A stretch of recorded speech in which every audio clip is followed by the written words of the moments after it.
I just wondered, Heidi, how you feel and if you're feeling a little better this week. Oh, yeah, I'm doing a lot better. I thank you for asking. I appreciate that. Yeah, I'm getting my voice back and all of it. So, which is good because it being sick really puts a damper on doing an audiobook. I'll tell you that much. Oh, well, yeah. Well, take care of it, because there's a lot of virus out there, and it seems to like our nose and nasal passages and vocal cords and all that.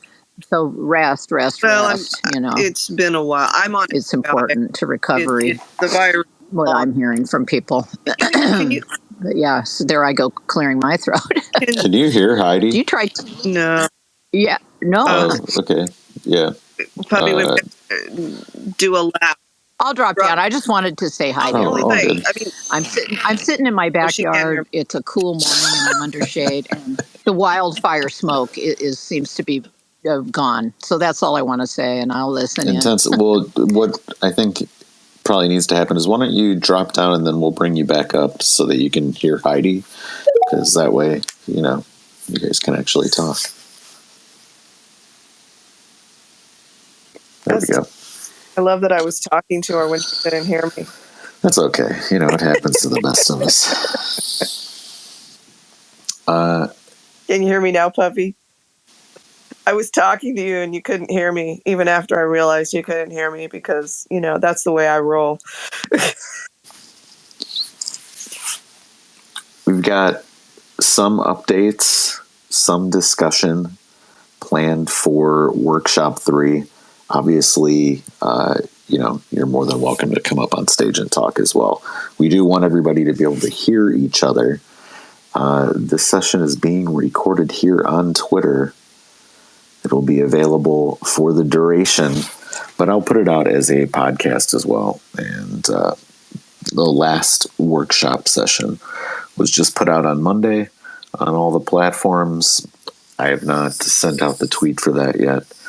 I'm running behind. Typical. But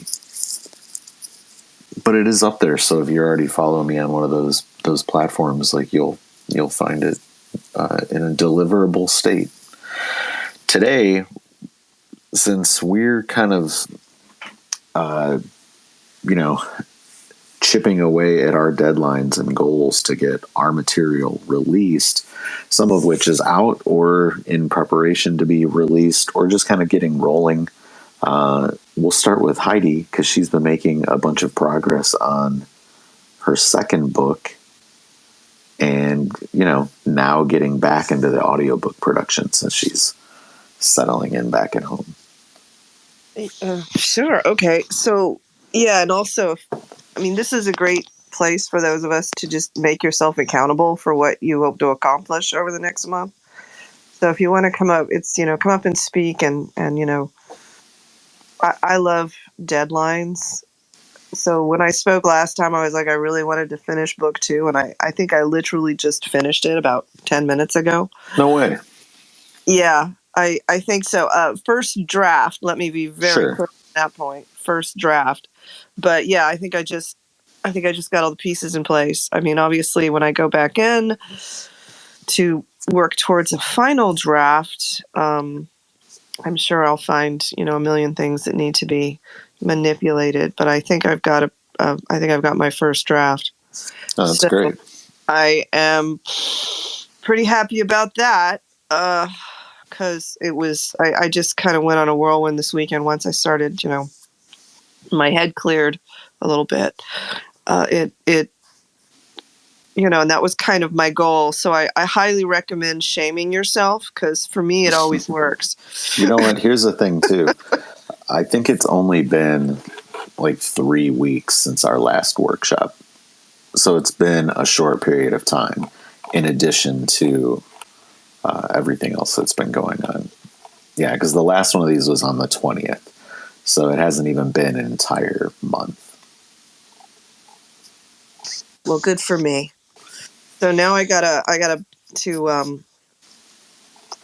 get the audiobook finished up. I'm going to work with my fellow narrator and get that done. I'm hoping our schedule right now is to get a working version by the end of September. And I know a lot of people here volunteered to beta listen, and I hope you know what you signed up for. It's going to be long, be like 12 hours at least. So, because it's a 400-page book. So I appreciate that. So I appreciate your time on that. And A obviously, considerable listen for sure. yeah, I would happily return the favor. So, with that said, I mean, that's kind of where I'm at right now. These are my two main focuses at this point. And, I mean, I can just speak to that. I had another thing I've been doing, not so much related to this, but I'm just curious what people think. I've been dumping chapters into Grok and asking for like feedback, and I've actually found it pretty helpful. And I just wonder what people think, if this is something. I mean, I wonder what we think of that. Am I setting myself up for disaster? Is this a good idea to have Grok be one of my beta readers? I don't think it's bad. I think you're allowing them to tune on your content. I'm sure you're kind of giving up that right when you're submitting to the machine. But in terms of like offering additional perspective on fleshing out the ideas, the relationships, the content, the contexts, yeah, I don't think it's going to hurt, because it's basically like talking to somebody who can actually like hold all that stuff in mind through one very base layer reading, of a chapter. Yeah, and obviously I'm not putting the entire thing up there. That would be probably not a great idea. I suspect. Um, but so it's interesting. It's interesting playing with these AIs. I don't know if this derails our conversation, but No, I think it comes up enough to the point where it's like a relevant conversation in terms of technology use today. Obviously, you want to be a writer, so you got to do the writing. You can't just like ask the machine to write the book for you. But that's not what you're doing. And again, I've used different models to do similar brainstorming and like ideation phase work myself, so as long as you do the writing because you enjoy doing the writing, I think it's okay to use the tools that offer additional reflection and views on the work you're trying to do. yeah, I mean, I think sometimes I know Plane Runner. I know you have an opinion on this because I've heard you. I've heard you speak, and I know you post. And if you can talk, come up. But I've heard you talk about um, your dislike of AI and how you will not use it, and I get that.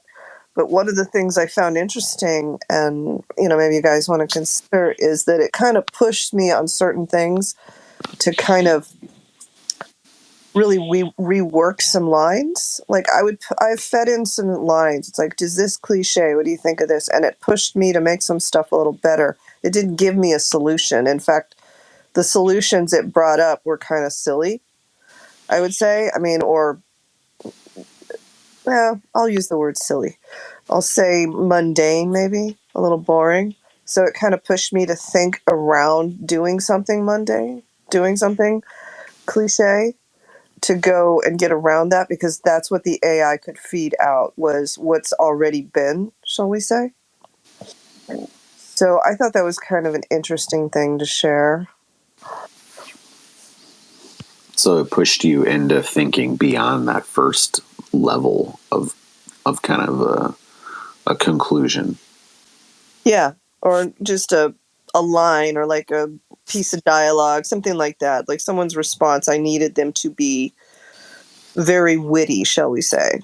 And I needed it to be sort of new, sort of a novel witticism. And so it allowed me to get past more basic concept, more basic ideas, a more basics. Let me think. How am I trying to say this? Allowed me to get past a basic, a basic sort of already done sort of wit. Like, does that make sense?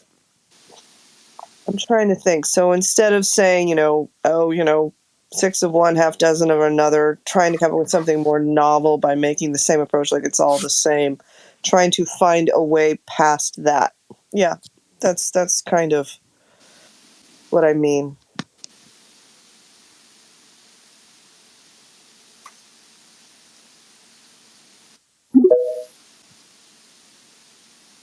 How's that spreadsheet going, Michael?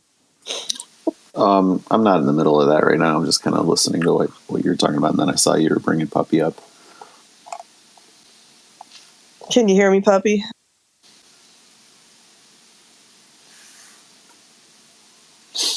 You can talk. Oh, okay. Thank you. Yeah.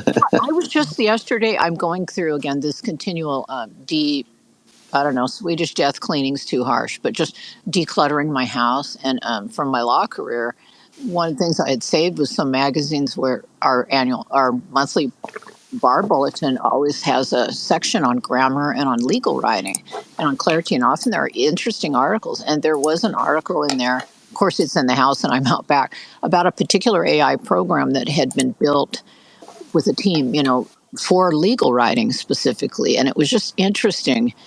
And its ideas weren't necessarily, you wouldn't necessarily agree with them. But it seems to me, so part of it is how they built it, right? Is Grok really built for fiction? Like, what does it know about things and how things are supposed to go? I guess that's part of it. But then my understanding of this, and I kind of wanted to dig into it, is it's all about the query that you pose it, right? Like how you frame Sure. what you're asking it. So in this case, Heidi, I'm just really interested in like how much context did you put in, or were you literally saying, you know what I mean? How did you ask it, and when you did you get, was it satisfying, and was it as simple as what are some witticisms for saying I could go either way or whatever that. Well, I do it a couple ways. So it's too bad it doesn't keep a complete history of what you put in. So I could go, let's see, wait. So let me see. I do it first off. I think so. If I let's say I throw a chapter in, so it's important to tell it where that chapter is. So this morning, the chapter I had written the last chapter last week, the last chapter of the book, and there was some holes inside. There were 2 chapters more I needed to write to open up a thread, and I that needs to go towards book 3. But I didn't want to. I was trying to be very careful about not opening up too much, right, so that you don't get an actual conclusion, which is always the fun part about a middle book in a series, right? You need to. It needs to have a conclusion, but it also needs to lead into book 3. So I'm trying to balance that. So like this morning, the last chapter I wrote is actually kind of part of the denouement, shall we say. It's part of that sort of tying up the ends, and that's it. And so I put it in when I finished it, just quickly. I said, what do you think of this? And Grok's immediate response was, you've got all these pieces left open. But everything it listed were things that were not open because I knew what they were. It's like, if you've read my book, like the concept of what a key is in my story. So, and a key is basically someone who can unlock the waters to go and visit the king.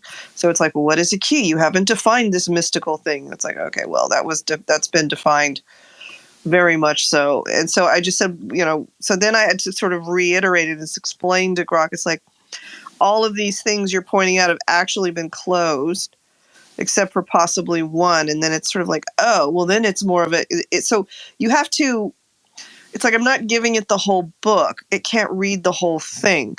So you have to be specific about what you want it to tell you,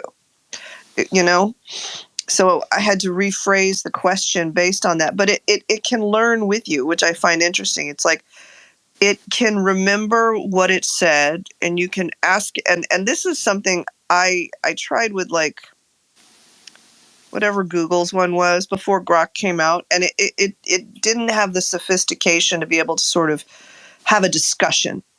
Does that make sense? Might not have been a chat model. It was, what was Google's one? It wasn't ChatGPT. It was whatever, and then they changed the name. Gemini. Gemini. Yeah, it's now Gemini. But what I've noticed with Grok is that it can have a conversation, I guess is the best way to sort of put it. Where if you say, well, what if I told you this about this? But, so yeah, you have to fine tune it. It's like if you do a piece of AI art with it, right? Generate this image. Okay, I want you to put an X in here. Okay, I want you to do it in the style of Ansel Adams. Now, it needs to be more photo. It's a conversation between you and the AI, and I've noticed that Grok is doing that. That's the only one I'm really using. Yeah. Well, I can tell you from just in general that you can have much larger context windows for these different models. There are ones that I know people lean into more than Grok in terms of like fiction and development and story creation. So like pseudo write, which we've talked about a number of times on here. Claude is very popular as well. I would say like people still use ChatGPT more so than Grok. I would say like those three in general are kind of where I see people leaning for like AI development with fiction and storytelling and stuff. Yeah, someone brought up pseudo write, and I still haven't played with it. I've been, I was going to go mess with it some. So thank you for reminding me about it. It's powerful. Here's another thing too. I have GPT for all on my computer, so I can put a repository of documents to study against, basically to kind of incorporate into what the model is giving as a response, so it'll kind of tune in more on what's being said in those texts. That might be something that you look into as well, because then you would be able to store the whole book locally and basically allow, the more you work with it and dial in on how to talk to it and stuff, it would be endless compute because it would be local. It would be something that you could look into. I've only just started to play around with it, so it's new to me. Yeah, well, it's interesting. I don't know how we jumped into this. I find it because I can get, I like being able to get some sort of feedback, that I have a certain amount of, I don't know. It's nice getting that feedback. I guess that's just, especially it kind of is, it helps you to stay motivated to a certain extent, especially if you're like, what the hell am I doing, Hey, Plane Runner, come in and trash AI. I'm assuming that's what you want to do. I need. No, I don't. I mean, I don't. Like I said I think I've posted a few things about it, and I don't begrudge anybody whatever tools they need. I mean, my bookshelf is littered with books by writers talking about their craft, and I'm trying to learn from them. And I think to the extent that AI consolidates a lot of that and aggregates it, I can see how it's helpful for a lot of people, especially if you're an independent creator and, you don't have an army of editors and what have you to sort of help you out. You really are having to leverage whatever tools are at your disposal. I just personally really struggle with it. I don't like it. And the few times I've kind of engaged with it, even for, just fun art type things, I come away just feeling like, yeah, that's just not really, it's not me. It doesn't get at what I really want to say or care about, or it has sort of a flattening effect to it that just, I don't know, it doesn't really resonate. I'm reminded of something that Carrie Fisher was once talking about, because she was a screenwriter, and she was talking we have to, of course, bring up Star Wars, right? It was years after Star Wars was done and long before, sequels and such. And she was giving an interview about George Lucas, and she made a comment about just working with him and being around him, and that when he would write and when he would talk about his stories, just all this stuff would just start coming out of him, whether it was Kurosawa or everything that was just sort of, packed away in there that he was carrying around that didn't necessarily make it on the page. But once he got animated and talking about it, the ideas just kept flowing. And I think that's largely how I approach a lot of things. I also think about what Augustine talks about when he talks about memory and how it's this, it's not even a vault. It's like a series or a network of caves in his mind. And there are things that he doesn't even realize he remembered that are buried back in there. And you've got Tolkien, and he talks about the leaf mold and how it's just all of his experiences and what he's forgotten, and how it all is just laying there to germinate these stories and ideas and words. And that tends to be my approach, is just a very, I don't remember. I mean, I don't know what I don't recall is kind of how I come at things. But whenever I'm writing and I just don't like something, it's easier for me to just, I shouldn't say easier, I think it's more rewarding for me to just keep building that instinct, that sense that that's not right. I don't know what is right yet, but I need to keep coming at it. And I mean, I have no real issue with AI. It's just not anything that I feel inclined to use. So. Yeah, fair. Cool. Great. Nobody's mad at me.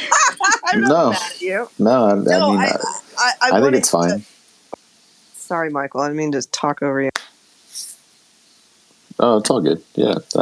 Whether you do want to use it or you like traditional writing and like it's the outlet that you are very intimate with in terms of being a physical writer, even, or if you're on, some obscure typewriter or a desktop that doesn't have internet access, whatever the situation might be, I think it's fine.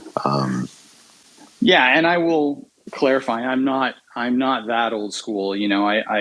I do use a laptop. I do occasionally do some internet research, although I try to set some boundaries for myself, which are, I think I read somewhere, it was like, if you can't find it in 5 clicks, or within, whatever it was, 5 to 10 minutes, don't spin your wheels. Just either, come up with the best thing you can, or leave a placeholder and let it churn for a while in the back of your mind. And so, yeah, I'm not opposed to tools at all. I think everyone has to kind of decide to what extent they're going to use them. I struggle a lot with the idea of using them even as prompts to develop scenes. To me, that's more of, and maybe that just comes from years of watching and reading. I would rather sort of like go back through my own inventory and go, all right, I feel like I need a type of scene here, and I sort of think I know what it is, but I'm going to have to kind of feel around in the dark until I hit it.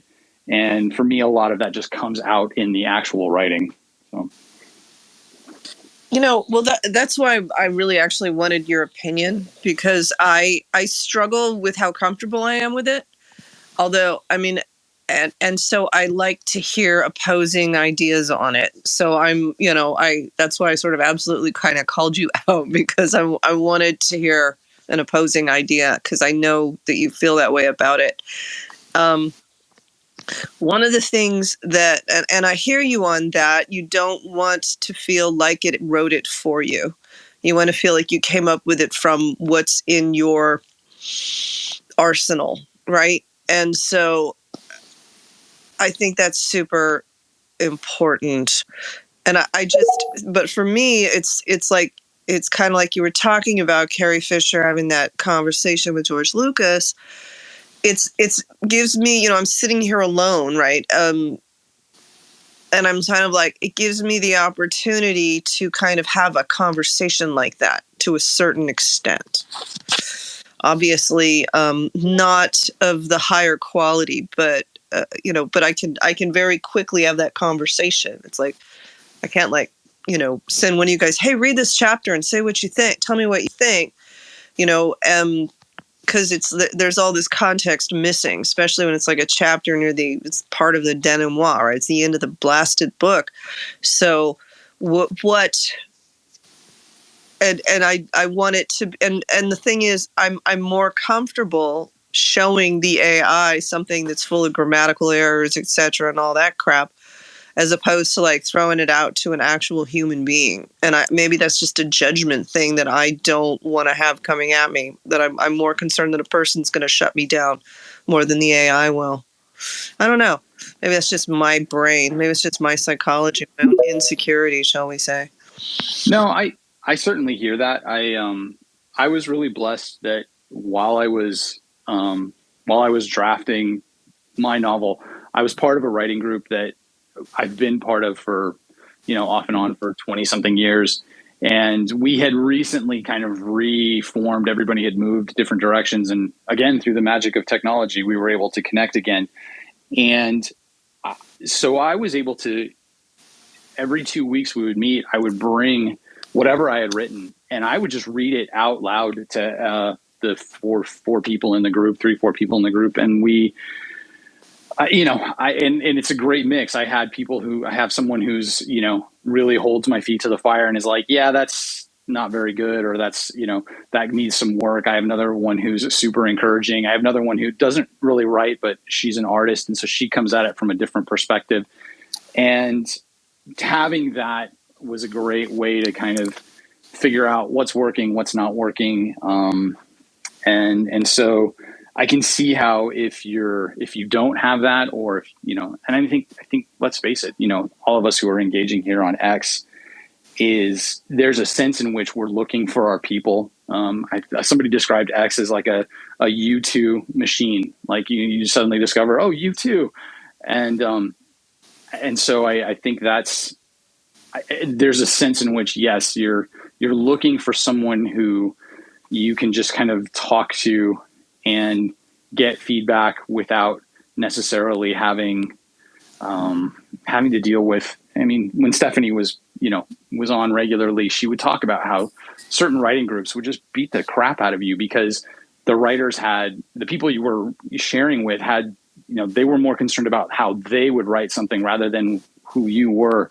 And I think that's important to find, voices that love you and care about you. And, I think, was it Oscar Wilde said, a friend stabs you in the front. And so, I understand how technology kind of can step in and fill some of those gaps that we all feel, especially creatively. So yeah, again, it's not a judgment as much as I just know what has worked for me and where I come at it. And I try to just stick to that because, every time I've sort of deviated from it, I come away feeling like, yeah, that's not my work. That's not who I am. And it's more important for me to just start digging. And, anyway, yeah. No, I'll just say openly, I feel a a pinch of jealousy. Yeah, I mean, and I think you kind of hit the nail on the head. Is, if you don't, it's a substitute, and there are downfall for an actual writing group of supportive individuals, and it's one of steps. It's one of the reasons I sort of have been very wary of like getting into a writing group like that. I bounced around with some of that before I really got on X, and when I was doing the first book. So like in the past 4 years or so, and it's I found it to be a mixed blessing, and so with humans, shall we say, and it's a mixed blessing with AI too. And I mean, this could be a broader conversation. I mean, there's real problems with depending on AI for this sort of stuff.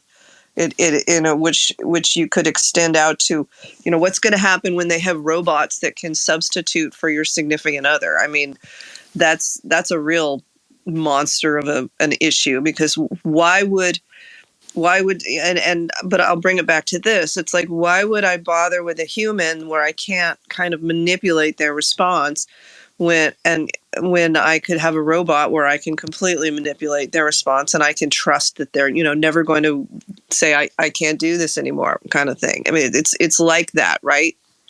You can compare that relationship.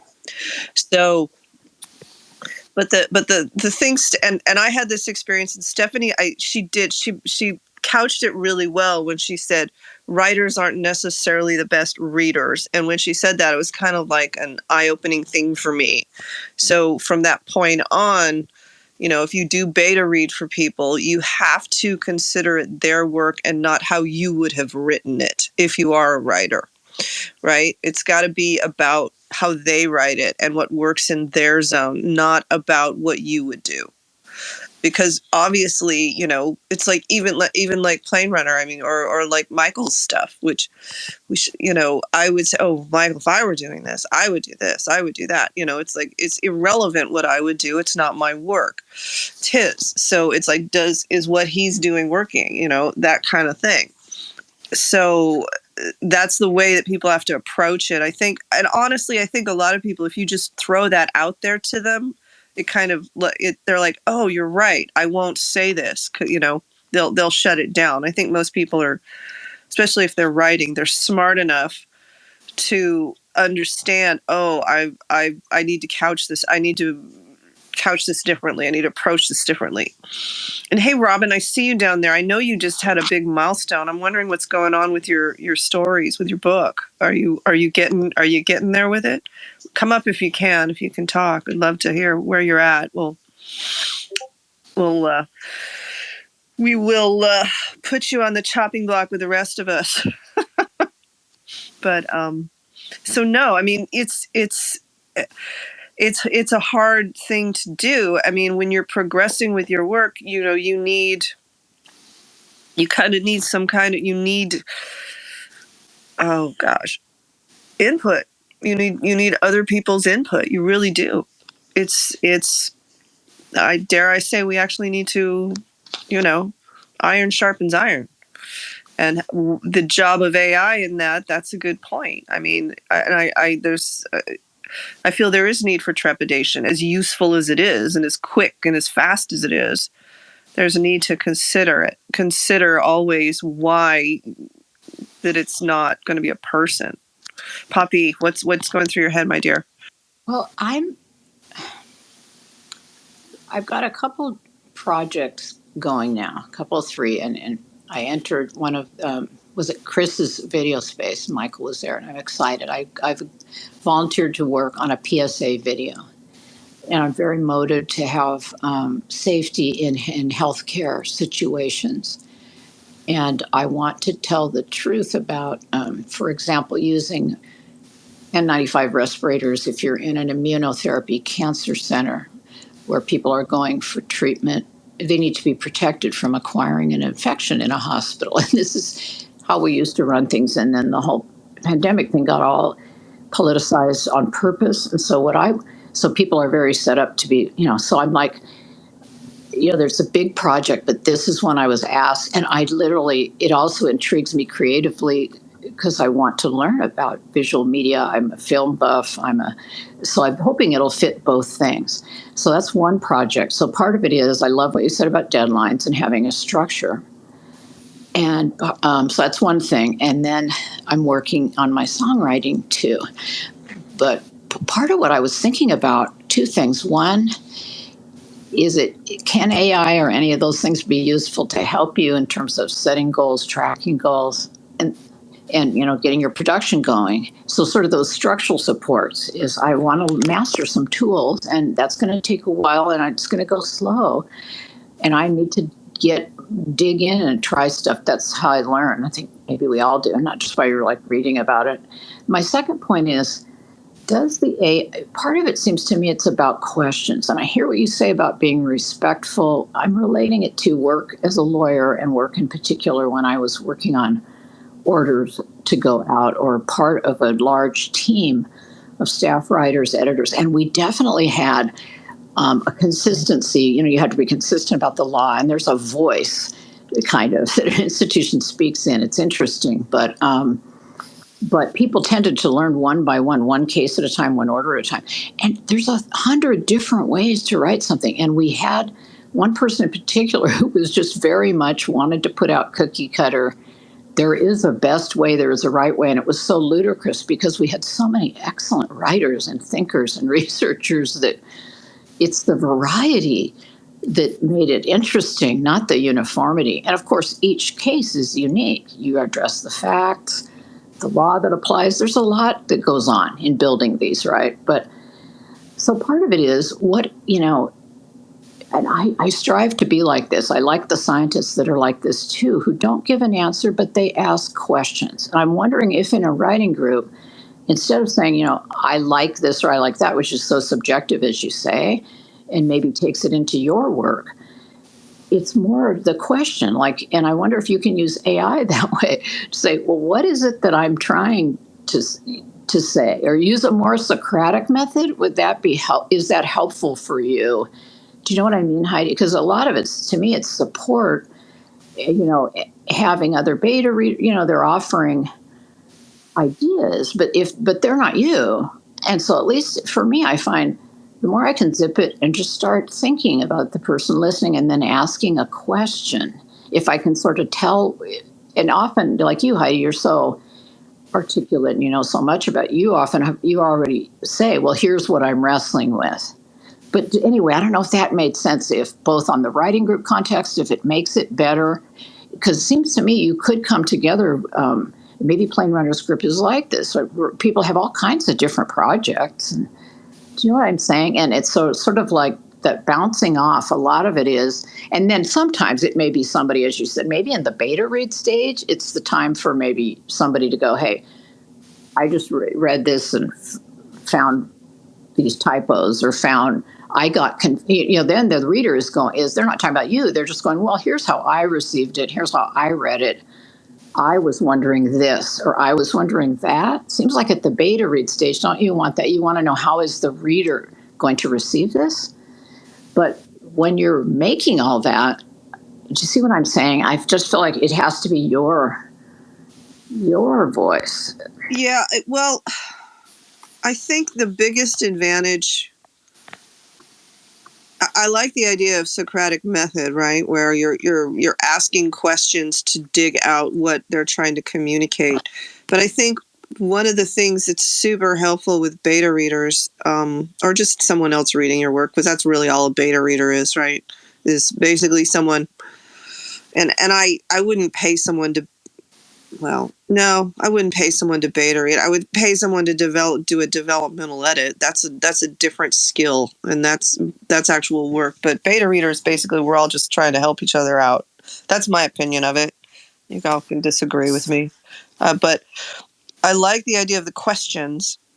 I think that helps to develop it. It's like, so, I mean, what you're saying is, and see, this you could feed into the AI, but then it's like, ask me questions that you're not clear about, what isn't clear to you. But this is the thing, like if a human is reading it, they'll have, say, what questions come to mind when you're reading this. That'd be a great way to approach a beta read. to a point, because most, well, I think the questions that will come up are the things that aren't working, right, in your story. Those are the questions that people are going to have. And I think I've said this before. It's like if you get more than one person asking the same question, there's a problem. Something isn't being communicated well. So that's something that, that's a really good way of approaching it. In terms of feedback, but you have to ask for specific feedback to a point, because if you leave it too open-ended, I mean, the human gets overwhelmed, and probably the AI does too. It's like, the AI will just pick points where it's going to do that, and so will a person, I guess. The AI will do it more precisely because it's a computer. So, and it will do it more in a black and white manner, I think. But I think so. I'm lost. So you were the Socratic method. What else did I cover everything? I don't think I did. Did anyone else want to jump in on that? Puppy, I think I lost my thought a little bit. Did I miss a point? I think you hit the points. One is, could you use the tool? Oh, the tool about using it in a structural way. Like for me, where, the executive function, that's the part that I struggle with just because of neurodiversity and stress. Sure. So I need some structural supports, which could be a deadline. It could be other people. Yes. I'm basically building my own little team, and I also want you to have a team. You know what I mean? So so there were really three different points I brought up. Yeah, no. AI could be great for giving you being your secretary, for lack of a better term, organizing your day. Oh my God. I'm trying to figure out how to do that. There's a guy on here who's like sort of pointing stuff like that out. It could be your personal assistant. You need to do this, but you're going to have to feed all that information in at some point, right? I think Plain Runner, you shut up. Robin came up. Yay, Robin. Good to see you. Who, I don't care. Who wants to go? Anyone? Michael, do you have a preference? No, I'm kidding. That was a joke. Robin, why don't you go? We haven't heard from you. And then Plain. Oh, hi. I was on my laptop. I just switched so I could get better audio. So hello. So we're talking about AI. I came in a little late, and I'm wondering if the first few minutes you were talking, whether you brought up anything about the controversy that's going on right now with AI and NaNoWriMo. I don't even know about it. Okay. So, Mike, do you know anything about it? Anyone? Loosely. Yeah. But. So what happened was, NaNoWriMo is that organization that promotes writing a novel within a month. You write like 500 words a day, whatever.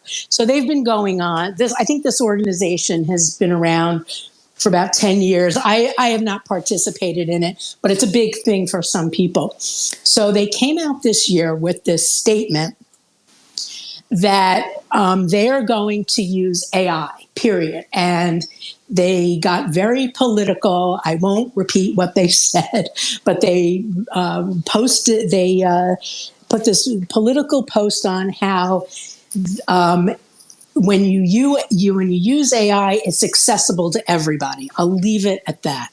And then there was this big kind of, blow up. I'm leaving, I'm never going to work on NaNoWriMo again.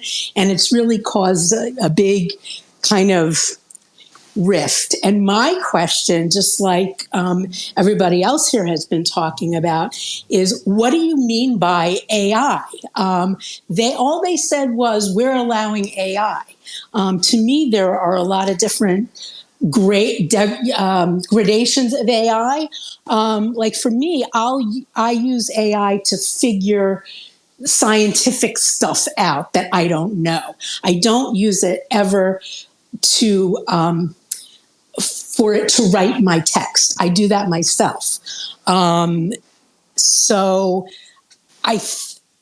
from what they said AI is, everybody can use AI. So what it sounds like is people can plug in questions to whatever AI, mode they're using and say, write me a story.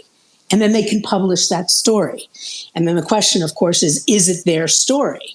So I think I get confused at what do you mean about AI? Like for me, like I said, I'll use AI. I'll use ChatGPT to ask it a question, like a scientific question. In other words, like, what's the circumference of the Earth, and how do I blah blah blah?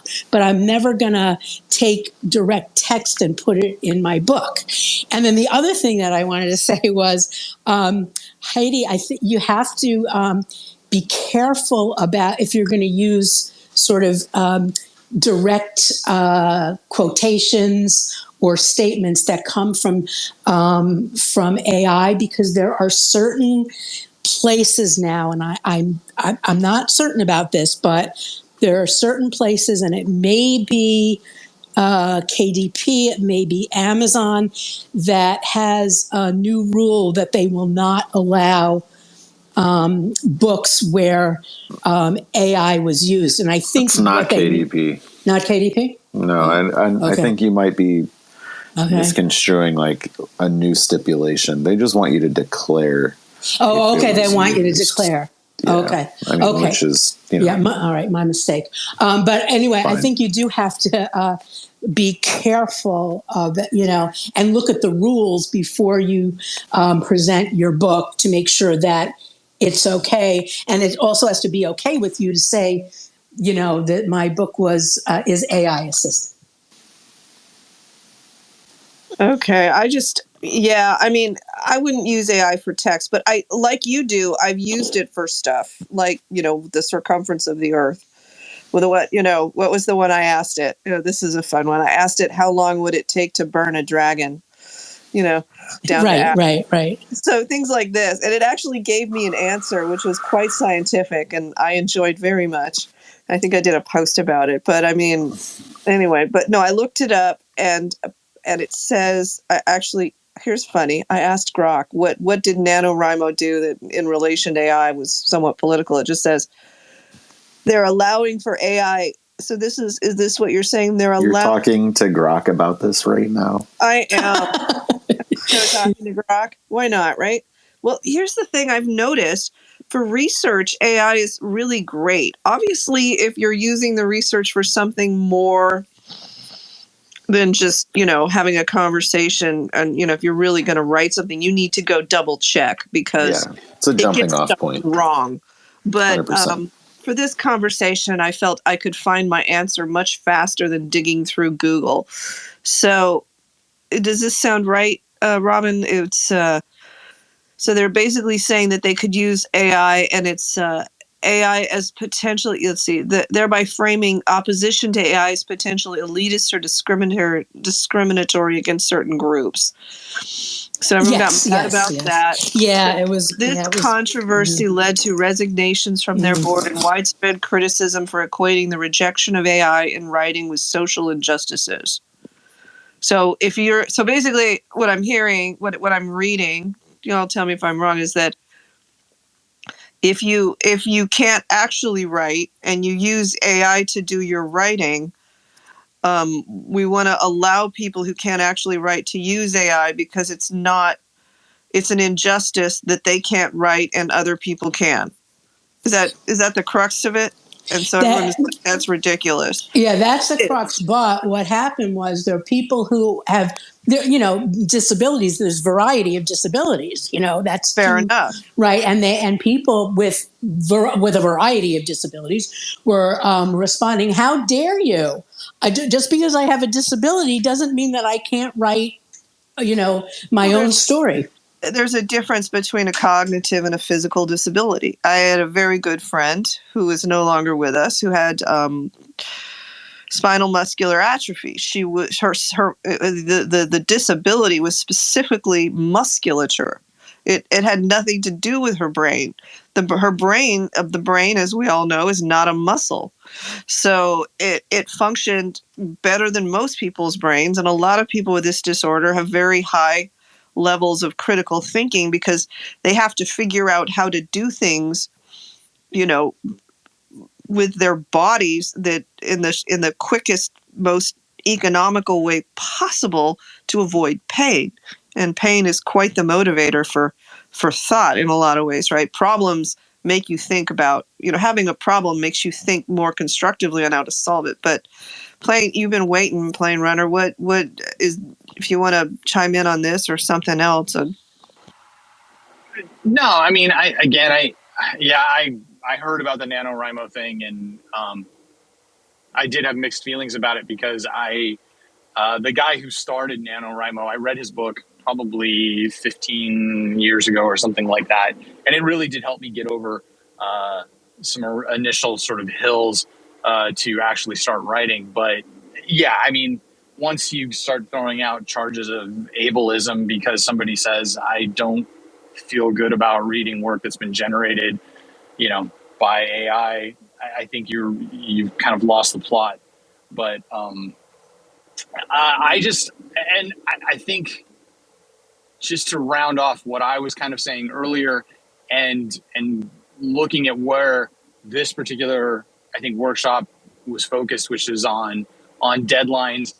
I think ultimately what we end up coming to AI for, at least from what I'm gathering, is not so much for it to give us ideas or to write something for us, or even it's mainly speed. It's to be able to more quickly access, a wealth of information that, and to organize it for us so that we can get through it, because we all have busy lives and we're looking for, something that will help us along. I mean, I think back to books I used to read, and you get to the back, and oftentimes the author was he's like, thank you to this senator who helped me understand how this process works, and thank you to this scientist who helped me understand, things I didn't know. And and some of us, whether by makeup or where we're just placed in the world, don't always have access to these people or these resources. And that's what, whether it was the internet, Google, whatever, that's what these things help us do. So to the extent that AI basically, speeds all of that up, I totally understand it.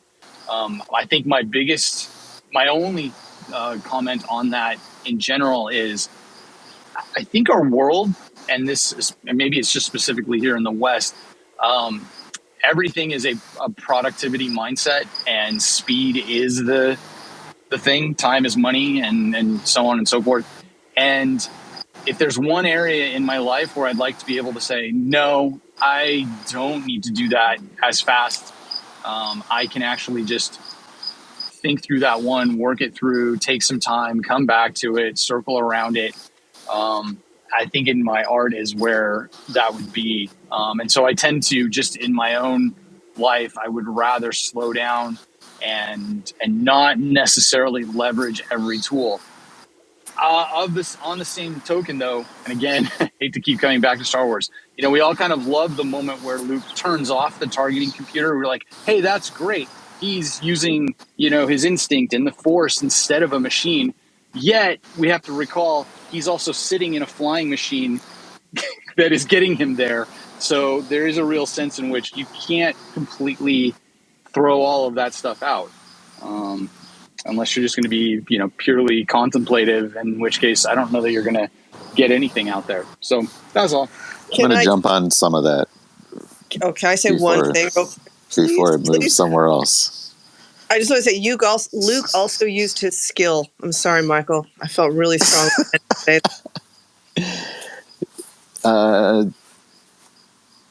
Yeah, there's, I didn't set out to talk so much about AI, and I think that the idea of hitting deadlines is an important one to note, because there is an industry that deals in words, and it's in some locations creative, and in a lot of others, it's really just about developing copy and having something present. those aren't necessarily literary in their scope, but they do need words. And I think that, like, inside of that space, the quality of the sentence is minimized in terms of its importance and kind of like priority. When you're in that sales kind of catalog sort of environment, I would say that's true. And LLMs do that decently, I think. They're not perfect. Like, they don't do everything exactly how we think we mean it the first time. But where they do really excel, and that I think comes into play with the writing that we do, is in their creativity, right? Their just ability to make these unpredictable connections, or maybe to make all of the really predictable connections out of the gate for us, and for that to move our thinking and our writing forward as a first round of conversation or research. I don't use them the way that I hear a lot of people kind of putting the narrative around LLMs kind of replacing search, because I just don't find them to be reliable in that capacity. But then the other side of it is, if it is replacing search, then functionally it's just a new paradigm in search. It's not that, like, search is going away. It's just that how we're interfacing with that function for information or on networks is having more deeper integration of, like, machine learning. And if AI is some other step on that, whatever it is, maybe it's its creativity. And again, I think, like, that's what we're looking for as fiction writers, to cover more depth of ground and everything that's happening in our stories and the characters.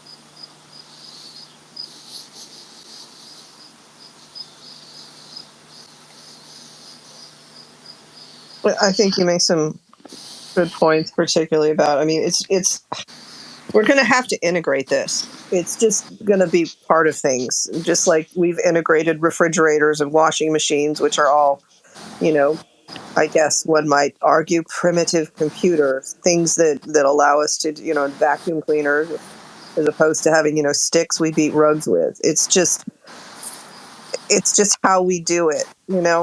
It's just, this is another step in that direction, I think. And using it, I mean, it's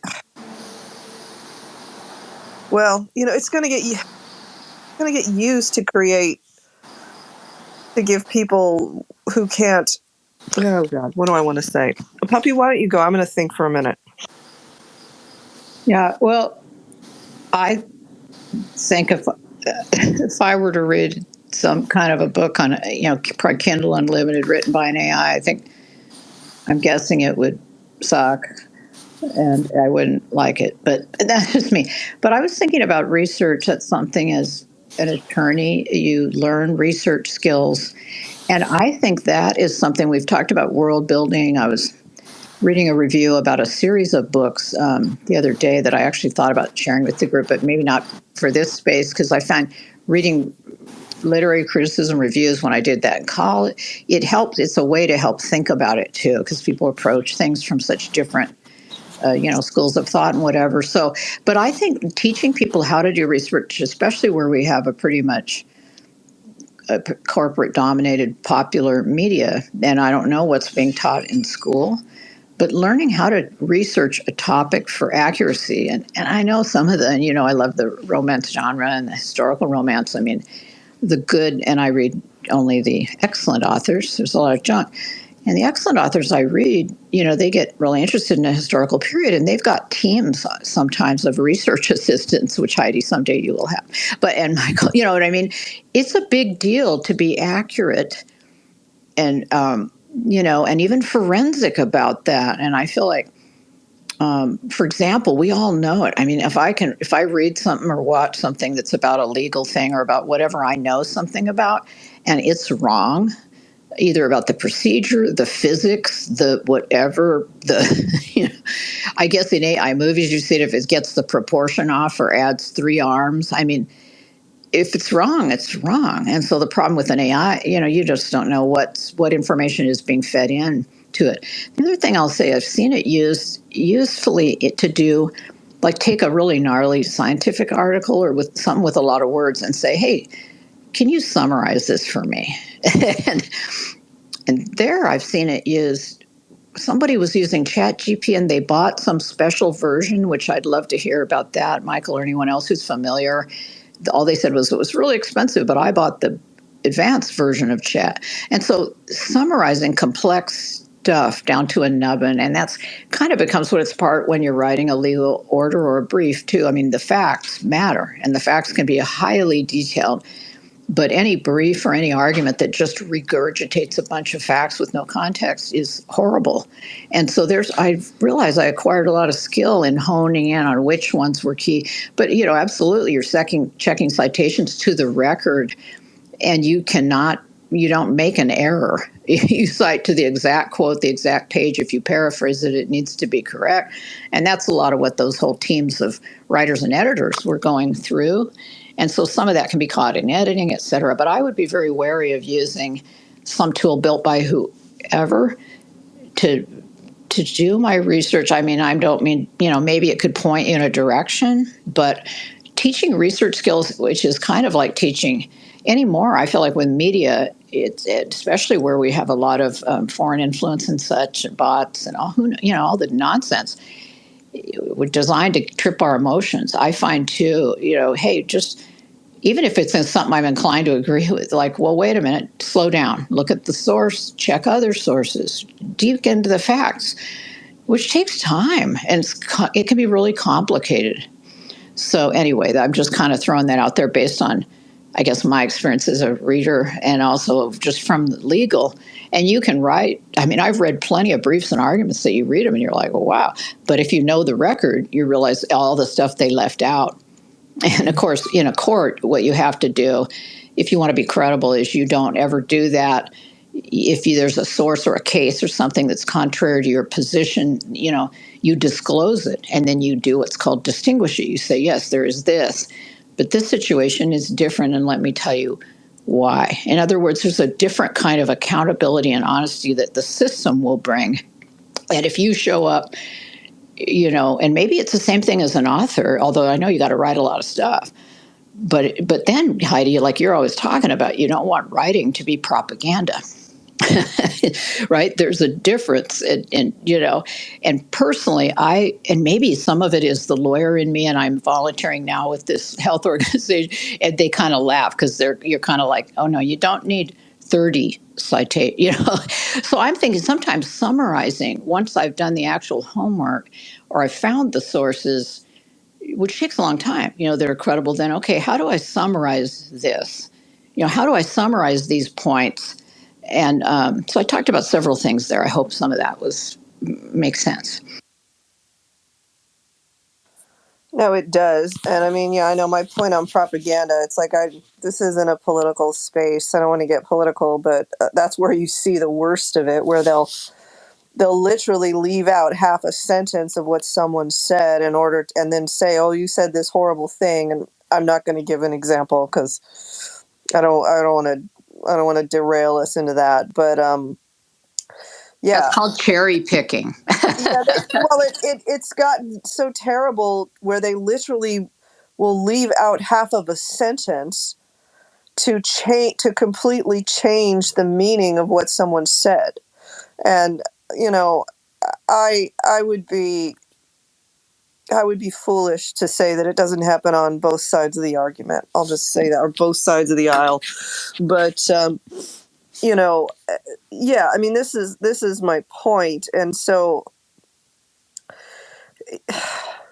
it it's this is the thing I like about fiction, is it's actually a realm, shall we say, for lack of a better term, where you can tell the whole truth. You can tell all the sides. You can explore the strengths and weaknesses of any argument, and it's funny to me because when you do that, everyone will side with the truth, but they will not ever actually, but when they bring that truth back into the real world, it can be so diminished. It'll be destroyed. It's kind of a fascinating process. And I know I'm sort of digressing from your point, but you just made me think of that when you brought up my thing I like to harp on, which is art versus propaganda. But to your point with AI, you know, that's one of the problems with it, and so it depends on how deeply you want to go. I think research is really the best place for it. It's sort of like, washing your dishes. It's like you put your basic dishes into the dishwasher, but if you have really nice dishes with, like, say a gold trim or something like that, you don't put them in the dishwasher because it'll just wash away the gold eventually. Maybe not at first, but eventually that'll just disappear. And so that's kind of I would use that as an analogy for AI. It's like, it's great for research, but if you have something truly special, you have to handle it yourself. And ultimately, it's gonna show you things, like, as Robin said, it's gonna show you the circumference of the world. It could throw that out for you. It can give you a schedule. Hey, do this schedule, but you still have to manipulate that schedule to what is real, not just what the AI says. You say, AI, I need to sleep 8 hours. It's like, okay, an AI could make a schedule 24 hours across. I mean, you could do whatever you want, whether it's real or not. How you can bring it into this world, into the world you're in, right, is the challenge, and is what you have to do yourself. So you can't ever give that up. The minute you give that up, you're not creating anything, you're not writing anything, you're just doing something else, whether, and you can judge whatever that is. So and I get that with your with that legal background. It's like you're doing that in-depth research, and people say you don't need all of that. It's like, well, maybe you do, especially now. Maybe you do need that level of research because, one, you have to look at all sides of an argument, and I don't think people are doing that. We just pick our side, and I'm just as guilty of it as the next person. I won't say I'm not. I jumped on the cat pictures yesterday. I found it hysterical. Maybe it wasn't exactly true, but I'm sorry. I couldn't help myself. What can I say? I'm not perfect. But, the thing is, that level of research, being able to look at both sides, when you can take that into the fictional world, and you can really develop it there. And you can really tell truths there that are much more difficult and to bring here, so to speak, into what we say is real. People don't. I don't know what happens in our brain. That would be a really interesting thing to kind of explore. How someone can fully understand 1984 and read the book and say how horrible it is, but if you try to apply certain things that are happening, like censorship, I'll throw that one out. Oh no, that's okay. No, they can't take it into this world. They can't say, oh well, we have to censor things I don't want to hear. It's like, well, that's problematic, I think. It's like, the only way you know that you're hearing anything is if you have to listen to people say stuff you don't want to hear. Maybe you want to put it behind a screen or something if it's visually disturbing, but maybe you don't. I don't know. I mean, feel free to disagree with me, but I think this is an important point because, the AI, will just feed you a bunch of different facts. It's like, again, it's like your dishwasher, but it's not. It doesn't have the nuance of the human mind. I think I'm getting a little lost in the weeds. Anyone else want to jump? Sorry. Also, it doesn't. You don't know that it's a complete database. Like when you're searching for case, there's a skill. That's the problem. Talking about 1984, I don't want someone else, like, excluding reality facts. You know. This Yeah, but conversations do that all the time with real humans where facts get obscured. So is that any better or worse because it's a computer doing it?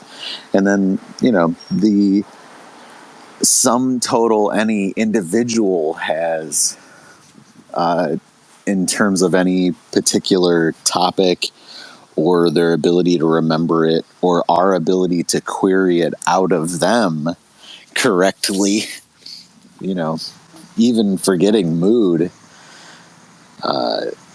those are things we're set against too.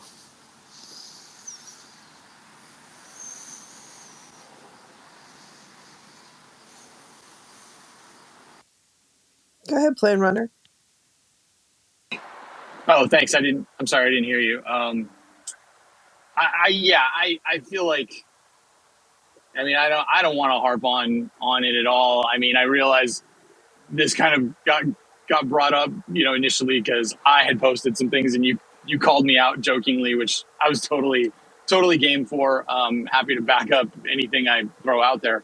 But I think what we're all, whether we're talking about research, whether we're talking about the actual writing itself, whether we're talking about what we did to get to the point of writing, I think what we're all sort of hungering for is just honesty, a sense that when I'm engaging with someone's work, and I'll just limit this to creative work right now.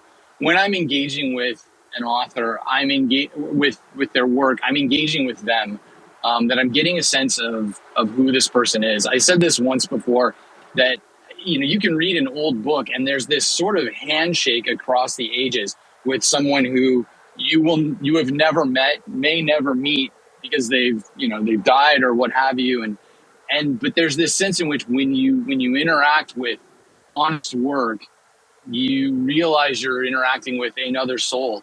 And so to whatever extent, now that soul could have used a typewriter, that soul could have used pen and ink, that soul could have used whatever they used, but that's what matters is who am I having a good faith meeting with this person? Am I hearing who they are through their work? Because even the most engrossing story, it's being told by a storyteller, and so there's a very real sense in which, like, I don't know, if you were to like throw this back to the days when bards would go around and they would sing their songs for their supper, if the guy rolled up and he was like, yeah, I've got this wonderful song and I've got you know and I can play and I've got this story to tell and I have all this emotion and here's my tape recorder, I will play it for you. You would feel a sense in which this is not, something's missing here. And I don't know if that makes sense. It's probably not the best argument in the world, but I just wanted to throw out there because I think it's relevant, not so much to promote myself. I have a Substack that has a grand total of 3 things on it, but the most recent one, and Robin actually kindly read it for me, was something called An Honest Voice, and it was really all about that topic of authorial voice and what is it that really comes through, what is it that we're hearing when we engage with it. And I think it is relevant to what we're saying. It's relatively short. I think it's like a 3-minute read. So the link's in my bio if anyone's interested in it. But I think it summarizes well what I'm trying to say here in a much better fashion. And anyway, again, no axe to grind against anybody who has to use whatever tools they have to use to get their work done. I would only say make sure it's you. Make sure it's you that's coming through and not a capitulation to any kind of system that is telling you what you must produce, how much you must produce. I think at least creatively, I think that just kind of rips the heart right out of it. So that's it. And again, thanks for letting me chime in. Yeah, that's all fair. That's I think also a reasonable ask in general too, is if you want to know if something was fully written by people, or if you don't care, there might be content tiers in terms of cost that way. It could be interesting to see how that pans out, just because of the nature of being a real human writer offering some true insight into a condition, whatever it is, journalistic or fictional or whatever. I think that's what something like Substack makes possible to a degree for the people that are using it, and getting their subscribers to pay them to follow their threads. Whether you only have 3 things there, or you have 300 things there. Develop the community. I'm on there. I try to send out at least a couple of things a month, particularly because I have a few subscribers, paying subscribers, and then just because there's stuff that I am completing or working on with other folks, and I want to promote. So you can drive viewers of podcast or video feeds through there, because it'll do like embeds for the player, that web app, into Substack. Same with Medium as well. Some of those will embed over there. I always think about how best to get additional mileage out of the promotional work that we do, around either our specific milestone releases, or even just the side project type of stuff that you might find yourself doing. Like podcasting isn't necessarily, I don't make a big go out of that particular angle of things, but having those channels available and making a commitment to doing audio results in getting indexed different places. And again, it kind of will keep you informed about stuff like the fact that Spotify, they have audiobooks on there, but they also bought this distribution platform for audiobooks. So they're kind of stepping into some of the same space that ACX and Amazon has with audiobooks. And they are, what I would say most people agree on, is an audio first app. Whether or not they'll be competitive there against Audible or all of the other audio platforms that exist, and there are a lot of them, that distribute to libraries and stuff. So always good to pay attention to that kind of stuff, and also just looking to see where you can drive connections between, again, like your milestone releases of books or versions of books, and a more immediate engagement with the folks that want to follow you between a variety of different platforms like Substack, or wherever else you might be.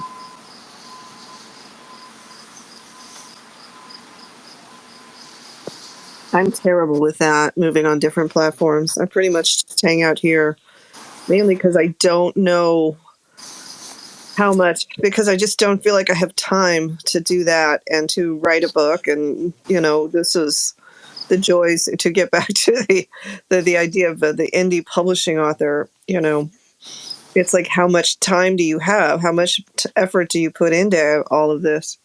It's a rough balance. It's an imperfect balance always.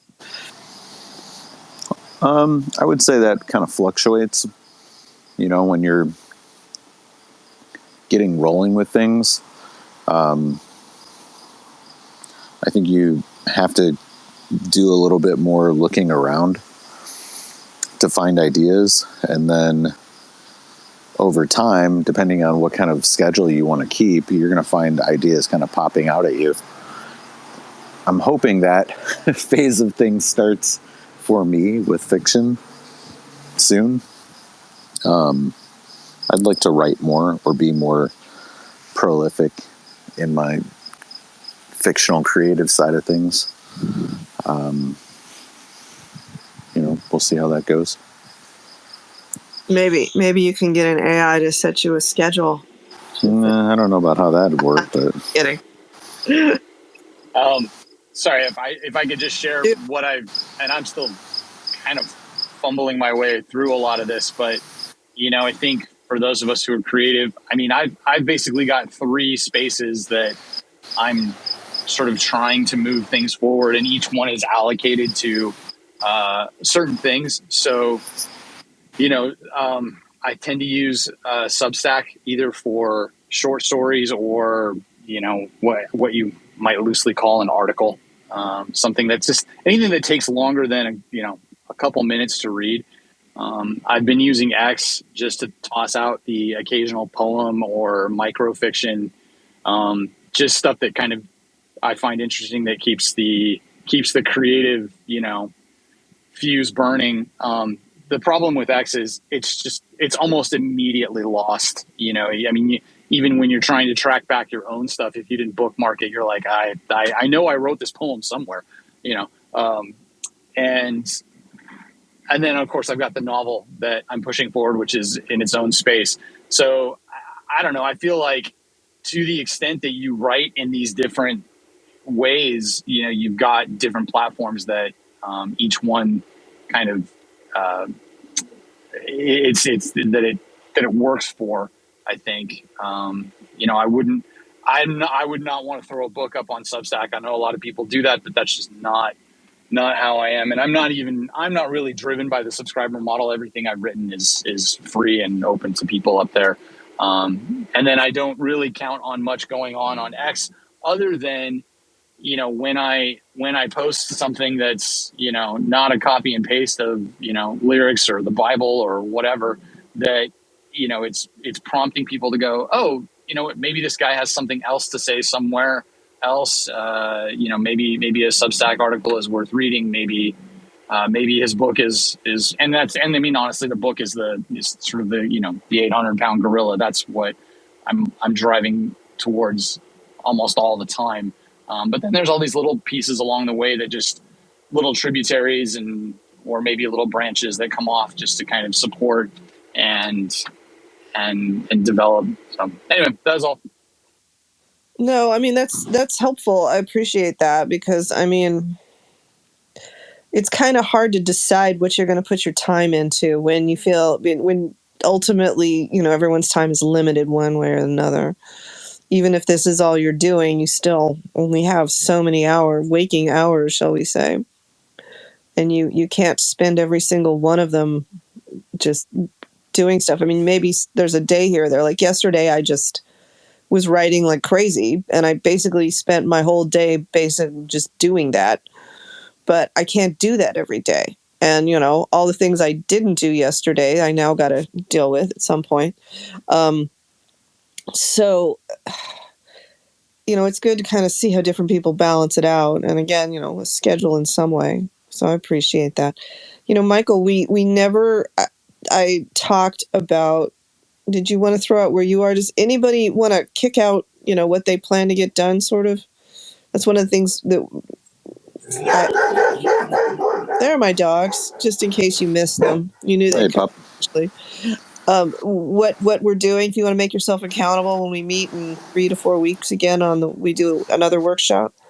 Yeah, I had thought to be finished with the Tartaria audiobook by the time we did this space. If we had done it next week, then I think I would be. We're a little bit early this month. But that is, again, like I have started with a lot of the same assets that I had in the video, so it's just been kind of remixing a lot of that that's pre-existing, and then digging up some things to bulk it out a little bit, add some more textural audio moments, because the film, I think, is like 5 minutes long, 5.5 minutes long, and the actual audio read is about 11 minutes. So there's twice as much runtime. Really wrote a lot for this one, but it does kind of bulk out the runtime of the actual audio book version of the story. So that's kind of cool, I think, in general. But I do want to make more moments that emerge out of the audio drama experience, because I think that more of that can be given texture that way. Just something to think about. I've never started with a video and then worked my way over to the audio drama side of things. So this is kind of the first with that. Sorry, what were you going to say? Honestly, you also did that 5-minute video on sin, which I would everybody take a look at. It's really nicely done. Yeah, that one. Yeah, that came out pretty good. I did that pretty fast, realistically, by like my developmental standards. But again, like, I didn't write any of that. I got those quotes from theologians and writers and stuff, and then took some of the imagery in one of the adapted pieces and built that into prompts, and then set those generated images into motion. So there was a little synthetic content in there, and then like the public domain images of them.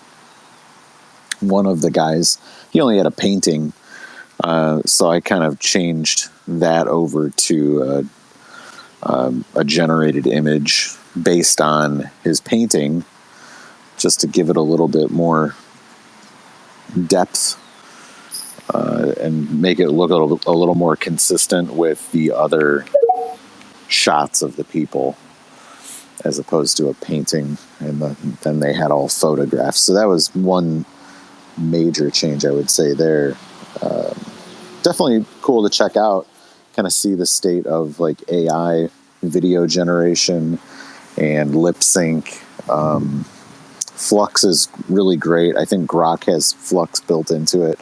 I run it local on a few different platforms, but pieces of software, but you can find it anywhere. We even have it running on the Salt bot that's in our server, so you can access Flux from there if you wanted, right in our Discord server for the AI group as well. Well, there you go. So as I mentioned, like I believe I just finished the first draft of Songless the Fort, and I'd like to finish the blasted audiobook, at least the shall we say, the first draft of it, the beta of it, but before we do this again. I'd like to have half of the book laid out for the volume 3 of the National Park series by the next time we do this. I kind of have to realistically have more than half of it laid out by then. My must meet goal is to get one chapter a week laid out, which is kind of extensive. I think I have 20 pages laid out. I only have one chapter in the introduction placed, and there's quite a few photos. How long will that book be? In pages, I don't know, actually. This could be the longest of the Exploring Our National Parks books, just judging on how many pictures there are and how much writing there is already. And those books aren't incredibly long. They're usually just under 100 pages, so this might be slightly over 100 pages, but it'll be just a slew of pictures again. So there will be at least 100 photos in this thing. Having done layout, yeah, I feel you. It takes a while to get it right. Yeah. All right, ladies, you got anything you wanna put yourself online for? I see Plane Runner ran from the room, so He can't be kept to his deadline in a month, AI or not. He's probably at work. I'm just kidding. Well, I'm working on my third and hopefully final draft of my book. And I had some really great beta readers. They were very generous. And they identified a problem. They all identified the same problem, which is really good. And I fixed it. And so it was really had to do with the inciting incident. So I'm hoping to have the book done by the end of this calendar year, and then looking for ways to publish it. Michael and Plane Runner have been were inspirational to me today about trying to get info, creative stuff out in a variety of medium. I'm thinking about starting Substack, although every time I think about it, I feel very anxious because it seems like it's just a bridge too far at this point. Oh, and the other no, you already do Medium, right? I do. Yeah, I do. Maybe I could just copy the articles over. I don't know. I can't right now. And the only other thing is, I'm gonna, since my beta readers were great, I'm gonna now ask. I'm going to try to find 3 alpha readers to read my first 20 pages to see if it makes sense. People who have not read the book at all, because the problem was with the draft that I sent, people didn't get into it until about 40 pages into it because I didn't have enough world building at the beginning. So that's what I'm working on. just dropping them in. Yeah. Well, let us know. I mean, I might hitch up, Heidi. I might hitch up for the first 20, pages. Okay. Oh, he's back. We hey, we thought you left because you didn't want to be accountable, but now you're back. Plane Runner. Puppy, you got a project you want to? You mentioned a bunch of stuff. Sounds like you're very busy for someone who's retired. Good grief. Oh, there.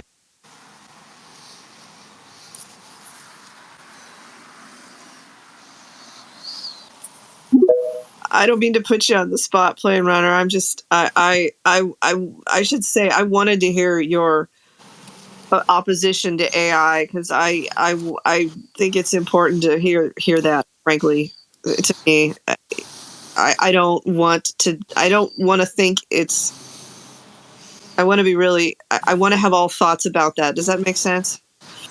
Because I think it needs to be handled with care.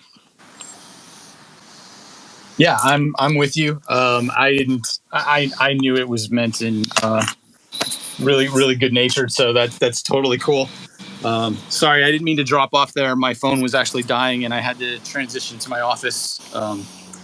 So I'm not sure where we left off on the accountability part. No, I was just saying, share what you'd like to be accountable for. Well, like Michael, I thought I had another week here. But I'm excited. This week I should have my first meeting with my cover artist, and I'm really excited about what she's ready to share. And we're going to kind of develop from there and build a timeline. And so that's. I think that was something I mentioned at the last workshop. I think I also mentioned that I was hoping by next week to have my my first copy edit pass completed, and I'm about 6 pages away from that. So that'll definitely be done by next week. And then my editor and I will meet next week, and we'll we'll kind of set up for our sort of final run. So in a month, I'm not quite sure where we'll be because I am a bit of a slow reader, even when it comes to my own work. But I would like to think that I could be through that second pass. And that's where I think I'll be. And then it really just comes down to once I finalize when a cover will be available, I can then say, yep, this is my release date, and start actually telling people here it comes. So yeah, love it. That's great. So, I have a question. So and I've done this before, but I know there's like popular wisdom. I'm just curious what you guys have done. So, like I said, I believe I've pretty much finished first draft. How long have you guys let it sit before you go back and decide you hate it, or joking? She says jokingly, but I mean, no, seriously. But how long do you let it? How long do you think is reasonable to let it sit before you go back and start, trudging into developing it, or finishing it off in further drafts? What have you guys done? I think I did. I might have done even a month, and I don't know. What do you think that's too long? What do you guys think?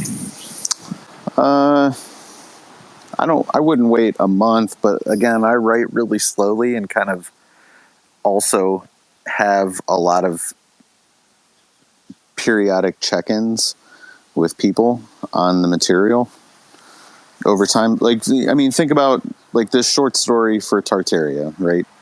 Getting this audiobook wrapped up and released. Yes, I've had that audio file recorded for a little over a month, I think. Since before the ebook came out, I recorded the audiobook. Just the narration media. But that development of that story, what ended up in that audiobook read, came from feedback that you had and all the other folks from our group that read that story as it was written for the ebook. But like that story came out of that video, which also went through like a slew of revisions in development, in some cases by some of the same people who were reading the ebook. So, how long should that be? How long does any story take to get developed or launched and out the door? I think that really fluctuates. If you think that there's something not right about it, then you'll probably sit on it and want to come back and change it. But if you feel like it's done, then you will, and you'll get it out the door, because that'll be the statement. You can always revise things in the future. I mean, I've released changed editions of books just by loading up a new manuscript, or the cover design. Actually, here's an update. I created a hardcover listing for the Chicago 1893 book. So maybe I'll even, if I have a spare couple of hours, I'll put together the cover design for that and be able to get one of those out the door before the holiday season this year too. Yeah, who doesn't like a coffee table book? Yeah, so hey, welcome, Will. We're just making ourselves accountable for our projects today. And go ahead, Plan. But I was just asking the question, when you finish, how long did you let your first draft sit before you went back? Plane Runner, you about to jump in on me? yeah, well, I wanted to answer that question, but I didn't want to derail anybody coming into the room. So it's funny. I initially tried what they all sort of conventionally say you're supposed to do, which is, put it in a drawer for a couple of weeks, go off, write something else, get some distance from your work, that sort of thing. I lasted about, I don't know, 5 days.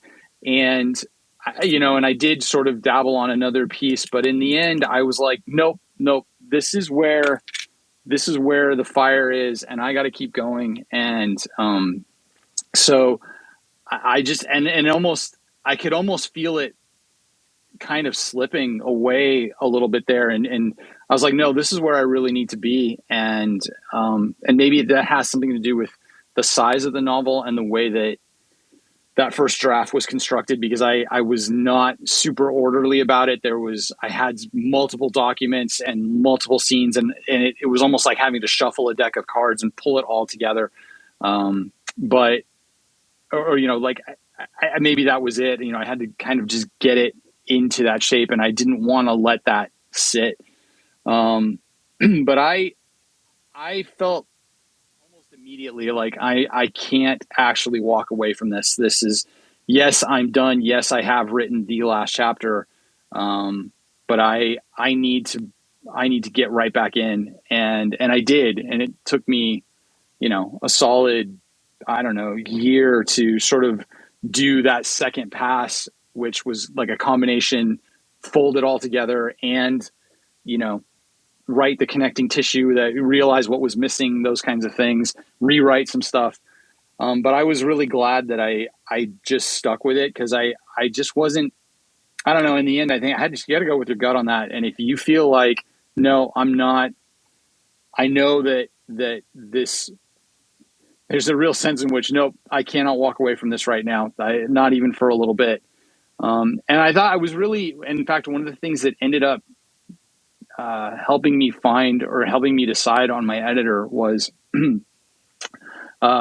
he posted a video describing almost exactly my experience, which was, I'm going to say what no one ever says, which is, don't do this thing where you put it away for a few weeks. I say, re-engage, go deeper, build out, and it just, I kind of felt like almost immediately kind of knit to, his soul. I'm like, yep, you get it. And that's how we ended up collaborating on the actual edit. So I think you got to do what feels right. I mean, there are a lot of rules that a lot of people have out there in this space about what you're supposed to do.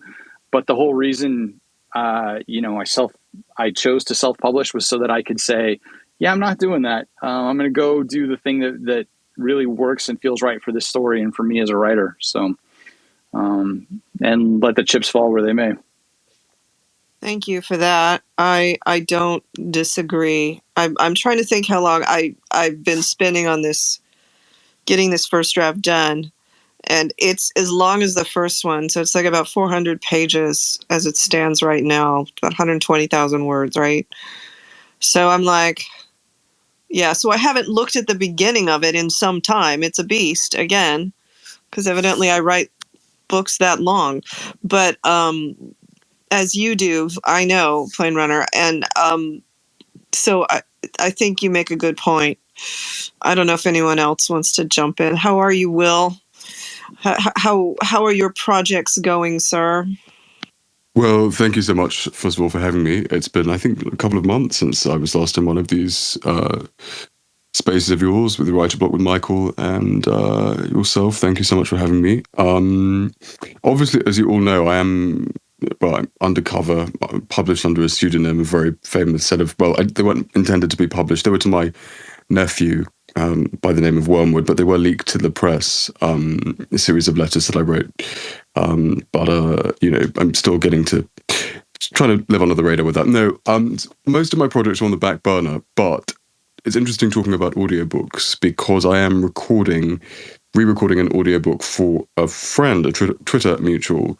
And it's the first time that I've ever done an audio project of this scale in-house, because I'm away from a studio and things like this. And certainly this business of not working with a producer and not working with timescales, you just can spend so much time focusing over and over and over again and getting into this downward spiral of I could have done it in a day, basically, day to read it and day to do pickups, but it's been 6 weeks. I identify very much with the struggle on that score. I can appreciate it. But see, the thing is, this is the first time that you're doing the reading and the engineering and the production. So, think about how much easier it'll be the next time around. You're not having to learn all those roles, and you work on your process, try and get all that smoothed out. If you can just focus on like one aspect or another as you need it, then ideally you'll get all the audio you need as you're going through editing, and you'll have to do less punch-ins. Yeah, I think the thing in particular is that I'm quite used to doing voice stuff in different quarters, but I think it's the fact that I'm doing it for a friend, and also I'm being paid quite well, but I'm still actually at the same time also kind of shaving off mates' rates just a tiny bit, but that tiny bit kind of normally I would, in a different scenario, I would have earmarked just to send it to a producer editor just to do all of that for me, so I could just literally sit down and read it 3 times myself, and then an editor could put it. But I don't know. The thing is, I just think it's also that thing of, because it's not my work, and it's already a book that's had been quite successful. There is already an audiobook version of it, which isn't quite. It is what it is. So it's just that kind of extra thing, of that extra pressure of kind of hyper focusing on wanting it to be right, because it's not mine, right? So we'll see. It's a good book though. I know the one you're talking about. It's a fella on the is it ayahuasca? This is The Return of the Dragon. Yeah, that's it. Yeah, it's it. But I look forward. Yeah, I look forward to that. That's not a very. Yeah, I feel your pain, Will, because I've been trying to do an audiobook of my book. So, and I don't know. I started. It's taken me most of this year because I don't know what the hell I'm doing, and I've slowly figured it out, courtesy of like picking things up, and Michael, who's a pretty good audio, has given us some tips. But yeah, I feel your pain, and I got to go work on that myself. It's hard doing that when you don't have someone else running the engineering, I guess. I mean, I more or less understand it now, but gosh, that's, yeah, and it's my work, but I'm also on the other side of it, where I have someone else I got narrating the male point of view. And so I had to pull back as the author, because, I mean, I can read the female chapters. I know them. I know everything that's happening. And when I hear his reading, I have to pull back, like, oh, you need to put the emphasis here. I could literally give him every sentence of how I'd want him to say it. And it's hard from that perspective, where you want to tell them all of that, and you realize that you have to ultimately let it be their performance, I guess, from the other side of that. So I can see from what you're saying, being not the author, being the performer, being the actor, shall we say, you have a perspective that you need to be able to express, but trying to balance that with what the author wants is hard, and ultimately I kind of came to the conclusion that I have to allow the actor to have their interpretation, ultimately, to a point. Obviously, if they're getting things completely wrong, but I'm doing a fictional book. That what you're doing is a little different. Yeah, and I think that's always the, again, as having worked a dramaturg and as script editor, and having done some directing work for stage, it's really important, especially when I was talking to some emerging performers at Oxford, that I kind of, if you come from that theatre background to a certain extent, as opposed to just talking about media and creating things, producing things, it does put you in a slightly better mindset, because you realize that every time it is going to be slightly different, and that's kind of part of the genius of having something that's going to be organic, instead of, right, we're cutting, we are looking for this exact shot which is going to be pressed or printed or run, and that's it. But for me, because it's nonfiction, it's not so much about the Lewis, we joked about it for a very long time, and basically been joking about it since May. And I think after we finally just said, okay, yeah, let's just do it. So it's already that, it's not so much about the delivery of it. It's more this hyper focusing over the tech stuff. That's what I'm stumbling over, because you get into this mindset again, having been used to working in fully soundproofed environments. It's this kind of stress of already thinking, okay, well, I can get a reasonable setup at this part of my house or whatever, but then I'm listening back to it and I'm kind of hyper focusing and scrutinizing and listening for the tiniest drop of a pin or something. That's the thing that's tripping me up so much. And I think the next one that I take on, because there's been some more interest from a couple of other things. I think I'll just bite the bullet and accept that it's probably just worthwhile to just go into just a little studio or something and just do it in a day, or as much as can be done in a short space of time, and then just eradicate that issue.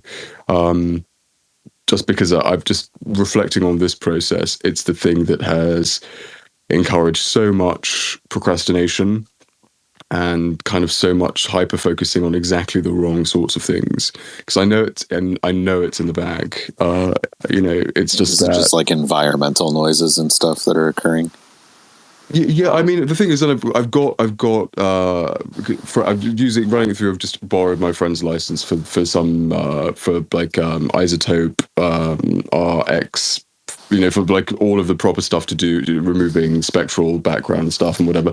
But it's still just this, it's still, I'm, it's one thing consuming audiobooks, and it's another knowing this is fine to go out, and not be a problem. So I think I might cheat and I might just pay for somebody to proof it, rather than me continue to dither in the way that I am.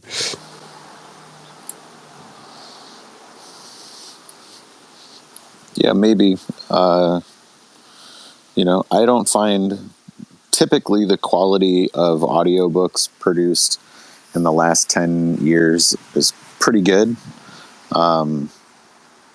If you are hearing stuff from the 90s, that can be a little rough at times, probably because they were kind of converting over from analog at some step of the way. But for the most part, I don't know. The stuff that's released today, pretty solid. Even a lot of times I feel like the quality on Twitter Spaces is pretty good. I mean, it's not pro audio quality, but it's pretty good. Given what it's infrastructurally handling, it's doing all right, I feel like. That said, if you're particularly touchy about the audio quality, it might be just the type of mic you're using. If you're using like a condenser, obviously those are way more sensitive. It might be better to change over to something that isn't powered. It doesn't pick up as much environmental noise. Keep the gate open. Mic up a little bit closer. Bring the gain down, stuff like that. That might be a way of fixing some of that. You lose, obviously, kind of the representation of the fullness of a voice, I think, or a face, if you change from condenser to non-powered. But there's trade-offs and all kinds of decisions. But yeah, if you want to work with an engineer who's doing that practice for you and can viably price it in, that's reasonable. If it's something that you want to keep playing with in the future, then I would just keep testing around with mics and environmental sort of changes or conditions that make the recording experience a little smoother. Yeah, the thing that works for me, I don't know what you're using. I'm using Adobe Audition because I'm familiar with Adobe because I used to do publishing, so we all used all the Adobe suite. But when Michael told me to basically I found it's a filter. It's almost like it runs a program basically that cleans up the gate. Basically, there's a way of setting it so that it takes away all those. I don't know what software you're using, but I found basically a trick, I'm going to say, for lack of a better term, but a way to clean out up and close the gate, because there's that background noise, that sort of emptiness, and I'm like in my attic, is the best space for me to do it because it's got boxes and everything everywhere, and it's just shutting off room tone. But here's the thing too, if you're in a noisy environment, if that's occurring while you're speaking, then it's kind of bringing up that it's bringing up that amount of presence as well when it opens up the mic just to record, let alone compete with your voice on playback. So it's something to consider as well. Yeah, so you can have perfectly. It's the stuff escaping in when you're speaking. All of a sudden, you get almost room tone that perfectly silent when you're not speaking, and then all of a sudden you just hear the other thing is as well that it's this issue of. To be perfectly honest, the thing is, these videos and stuff that I've done, I think I'm just hyper focusing on it because it's not for me, and I know actually that it's not as bad as I'm thinking that it is. It's just the fact that it's the first time in a while that I've taken on a project like this for, first of all, for a friend, but also for some dollar, quite a good serious chunk of money, which also for me personally will also like get me with the bridge to renew my equity situation, which has lapsed for quite a few years because I've been running off left, right, and center. So I'm kind of thinking about it in that sense. I think I'm overthinking it, and I think I just need to stop being a little wuss and get it in. Yeah, I mean, I feel you. It's like I segment what I will take on and what I will not, what I will learn and what I will not, because otherwise it just becomes overwhelming. But are you using Adobe Audition? I have Adobe Audition. I have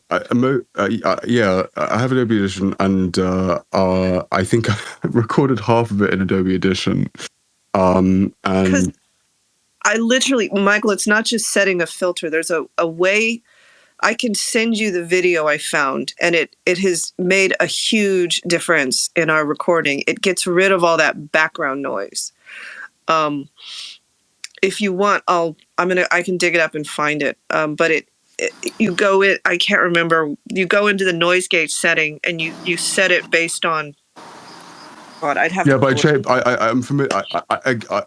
For me, it's just me. All of that stuff with studio trickery, with the filter chains and things like this. I'm familiar with that. I'm still just hyper focusing on it because I think I'm being paranoid, really.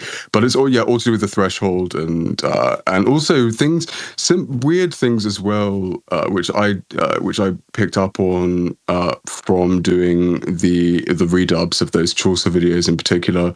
That if you're running into an interface or even directly into your computer, or like a good audio workspace, a digital audio workspace, things like just setting the mic gain at source as low as possible and then picking up the gain once you're in the interface,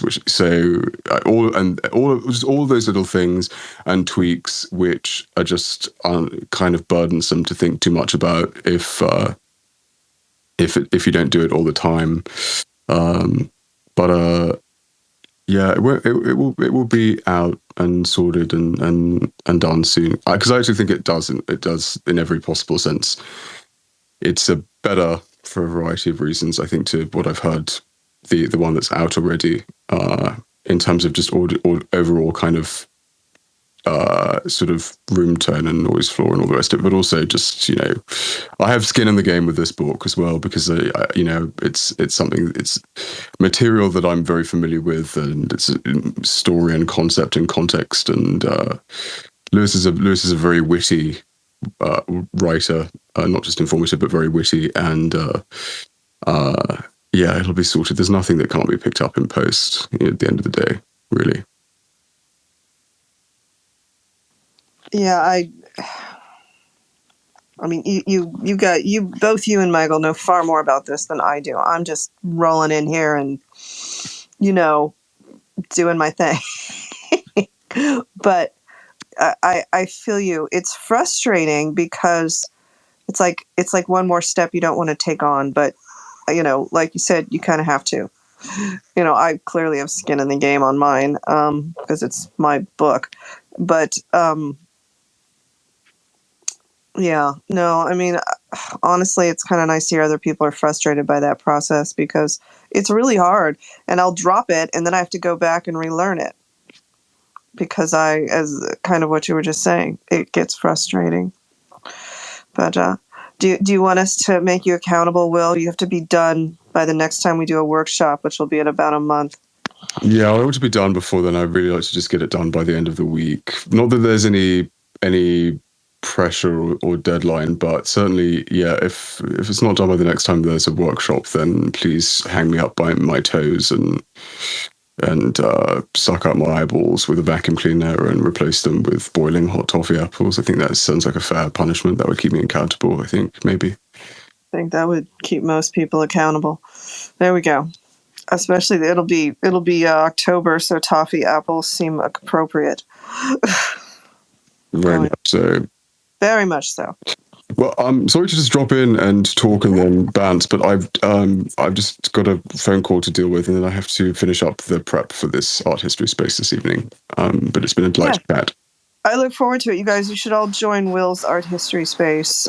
He did it last time. He's brilliant and knows a tremendous amount about the relationship between art and Christianity, and it's a wonderful discussion.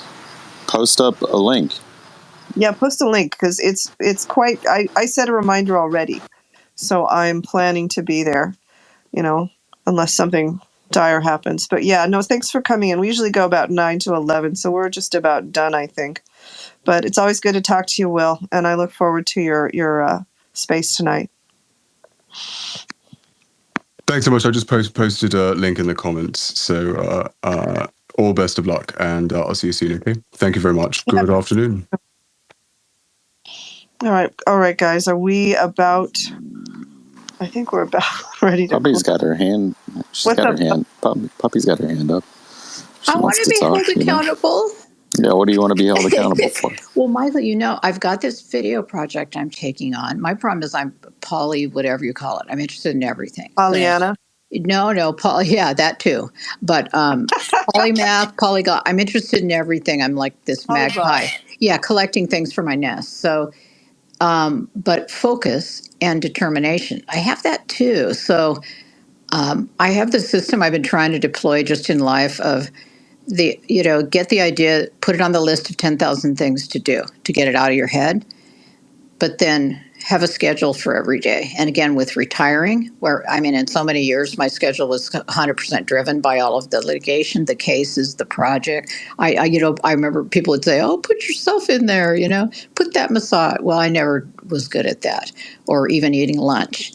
So I see what I'm up against, and so I'm just looking for tools. This conversation has helped me so much, and I love it that you record these because I'll go back and listen.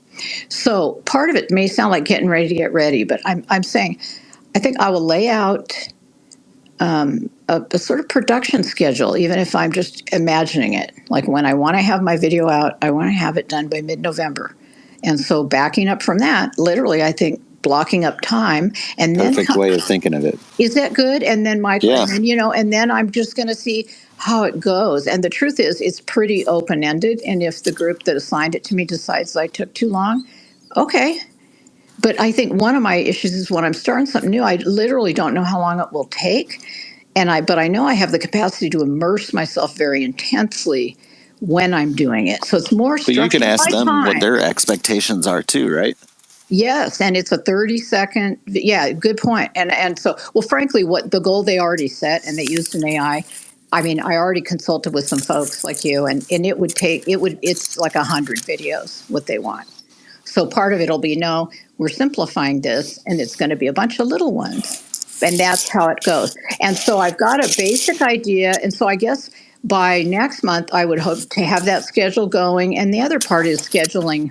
That's the primary project, I guess. And then one thing that occurs to me is just disciplining myself. Like, I don't know if that helps, if you all have a way to gather ideas on the fly, because sometimes I'm afraid I'll let them go. So this list of just part of it is just kind of getting it down to where those ideas go one place. For example, just organizing my writing and creating, and I part of that is setting up a space where I can actually do that effectively. So that's a lot. But yeah, I'm going to start out with the goal and then back up a production schedule and then whatever else I need to do to facilitate that, because I also have a life and have a mom that I'm helping with, I mean, it may not be possible for me to even meet this. I don't know, but I have the desire. Probably is. And you can hang out in our Discord server, the video one, and kind of post up questions there for folks. There's probably more people that are oriented towards video. Obviously, I am, but there you're going to get people that want to specifically direct information towards their tools and things like that, or give you walkthroughs for the tools that they're using. And I don't think November is an unreasonable amount of time to turn out a video. If you're just trying to get 30 seconds, I think that you can pick all that stuff up and get it turned out. Oh, good. Okay. Because I also have a birthday, a funeral, some family stuff, real life stuff to fit in. I have kind of a landmark birthday next month, and my two daughters, one, I'll just share this. Heidi, it's funny, you don't expect your kid to really think about you ever. You love them 100%. It's kind of like expecting someone to help with your family. You don't expect it, but when it happens, it's such a grace and such a beautiful thing. So my two kids got together. One's a parent, lives in another state, busy, scientist, everything. One lives in this state. They decided without me that they were treating me to 3 days at the coast for my birthday period. I don't have a say. And I can't even tell you, I'm so, not like I'm a big birthday person, but I'm trying to think of when I've been just me and each of them. And to me, that's like freaking sacred. So part of what I'm going to sit here and do, and I've got a calendar out, is slow way down, because I've pushed through a bunch of gnarly projects in the last 2 months. And I'm like, okay, pull your head up now and really focus on what matters and plan it out. So I'm actually very excited because I'm highly motivated to do all the family stuff and the creative. And so it's literally about time management, but also priority, and that I walk my talk. So that's thank you. And I really appreciated your group and Chris and everybody offering that tool with the Discord. And I know there's support there. So it's like, go there and get the support. So I'm putting that on my calendar. Thank you. Well, there we go. All right. I guess, at least for today, everybody knows what they need to go do for the most part, I believe. Hopefully by the next time we do these, if the audio book is not out by then, I've done something wrong. And if I'm not rounding third base on getting the volume 3 manuscript submitted, then something is going wrong there.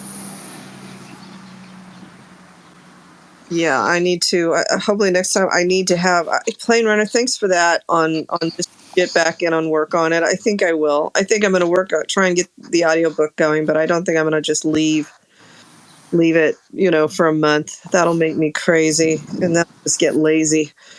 But yeah, and I got to get this audiobook going. I suffer from the same thing Will was talking about. It's like, this is hard. I'm procrastinating. I think might sum it up. Well, I was just going to say really quick, I mean, I've shared with you that I've got, quite a bit going on personally, and not all of it is easy. And just by virtue of that, I've ended up having to take longer breaks away from the work. And I find that it's so much harder to get back in. You take a day off and then it's like, well, Now I can take 2. Now I can take 3. You take a week or 2 off.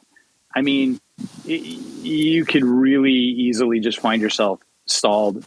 So I don't know how anybody else works, but I've just got to stay in the thick of it. Yeah, that's the problem I have. I'm having that more with the audiobook is because you going for? Are you opening candy wrappers, Michael? Sorry, I'm in the tomato bushes. I was wondering if you were out. I wish I had more tomatoes. I'm waiting for another batch to come in. But oh my God, come see me. We've got a plantation here. We have I so will. many tomatoes. I'm gonna get in the car right now. I'm desperate. My net. Well, okay. I'm not going to get digressed, but I will just quickly say, yes, that's the problem I'm having with the audiobook because I was not at home for basically the entire month of August, so I don't even remember how to do it anymore. So now I'm gonna have to. Oh my gosh. No, I'm gonna probably have to spend the next 3 days remember. Well, it'll probably be about 3 hours of me like going, oh yeah, oh yeah, oh yeah, and so well, I couldn't. How am I supposed to record an audiobook in a hotel room? Let's be honest. Edit in the hotel room. I could, but the problem is I can't really do punch-ins. Okay, but that would have been my editing. You could have done. You're not editing out any wrong material or misreads. I've done all of it up to the point where I'm at. I mean, I don't because it's so long. Yeah. I do each chapter at a time. So I finish a chapter completely before I go on to I finish a couple chapters. I may read in a couple chapters, but I don't have like 20. I have 47 chapters. I can't just leave 47 chapters with, mistakes in them. So I kind of meticulously. You can. I can, but I would lose my mind. So, can I just say, every time you talk about this, it terrifies me because you say how long your book is, and my book is like 300 pages longer than yours. Yeah, you should be terrified. Doing audiobooks for stuff that long, Good luck. I mean, and so it's taken most of this year, but I think a large part of that process was me learning how to do an audio, just learning how to work the software. So, I mean, and working with someone else because there's 2 narrators on it, and so it's just. So it's a combination, and then the starting and the stopping, and just. Is the next book going to need that as well? Yeah, need what? An audiobook? 2 readers. Yeah, it's the same 2 characters who kind of go through it. Why? Wow. Well, now you're set up.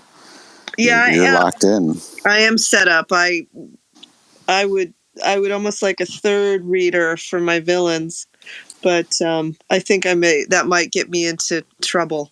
I don't know. But that's another discussion. But anyway. But what was I saying? Other than wanting to come and raid your vegetable gardens,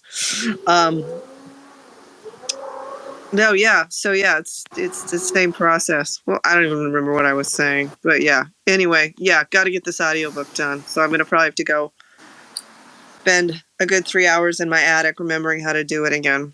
Yeah, you'll be fine. Bring fresh tomatoes. I'm waiting for the next batch to come through because they're all green right now. I've got tomatoes ripening up like every day. I'm picking fresh tomatoes every day. I'm jealous. I know. You must have only just a couple of plants. Well, I was gone for 3 weeks. I'm just glad my tomato plants are still alive. Your mom was making off with them, so can't blame her. Yeah, my mother raided my plants, so while I was gone, I know this. My husband doesn't eat tomatoes. He's allergic, actually. He doesn't seem to be allergic to pasta sauce or pizza sauce, but he is allergic to tomatoes. But I digress. I have like 25 tomato plants back here.